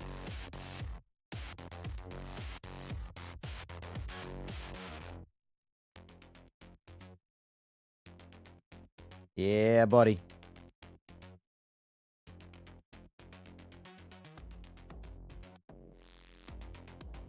Let me check, yeah, I've sat in my share of Corbeaus, but never that particular seat. That's why I was asking if you sat in this seat, you know? Let me look on, Track Racer.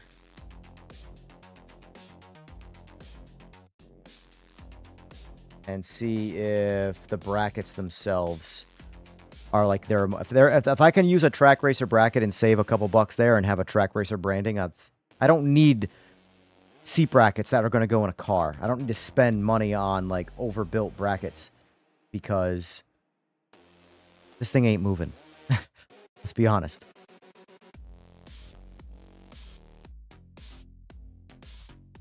These are what I have currently.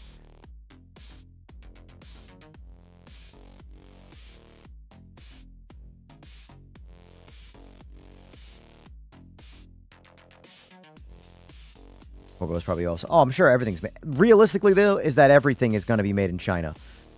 The difference is going to be... like, how well inspected it is post being made. Everything's made in China. Don't let them fool you. So these holes are... Alright, this is what I want. Measurements.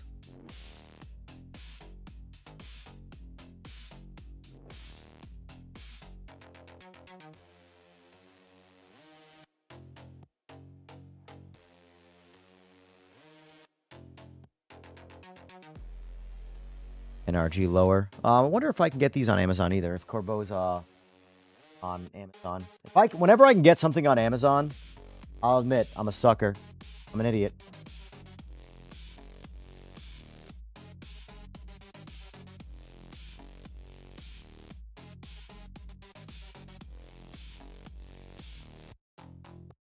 No, they're not on Amazon. NRG is, but Amazon is not. I mean, Corbeau's not.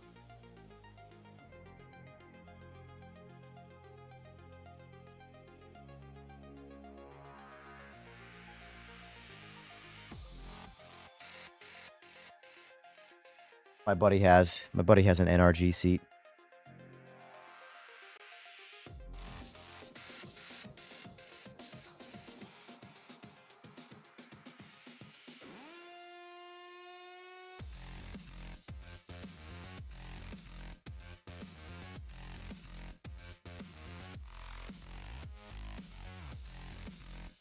On a scale of 1 to absolutely not, how comfortable is your seat, Fway?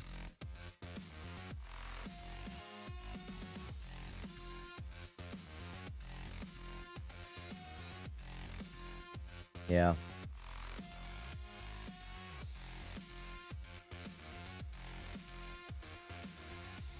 It just sucks because their seat brackets are $160 and it's like they offer less flexibility than the sim race ones in terms of where you can put the seats.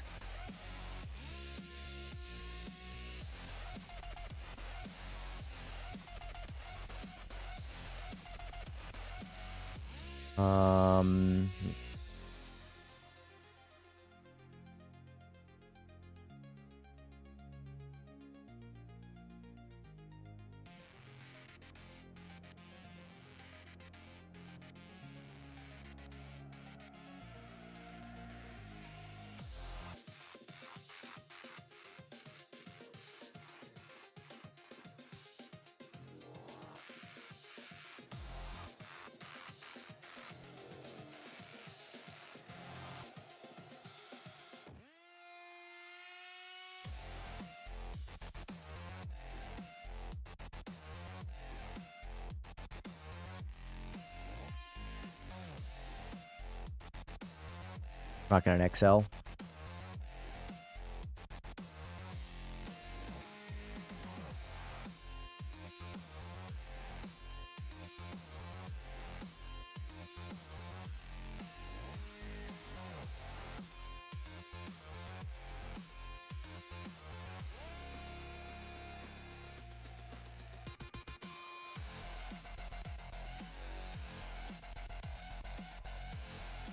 Well, that blue looks good, though. I'll admit, I'm a sucker for blues. I don't know why. Blue seats. For a sim only, not for a car. Unless it was a blue car. But, like, I'm not going to lie. I like that blue. 23-inch width. I'm thinking waist.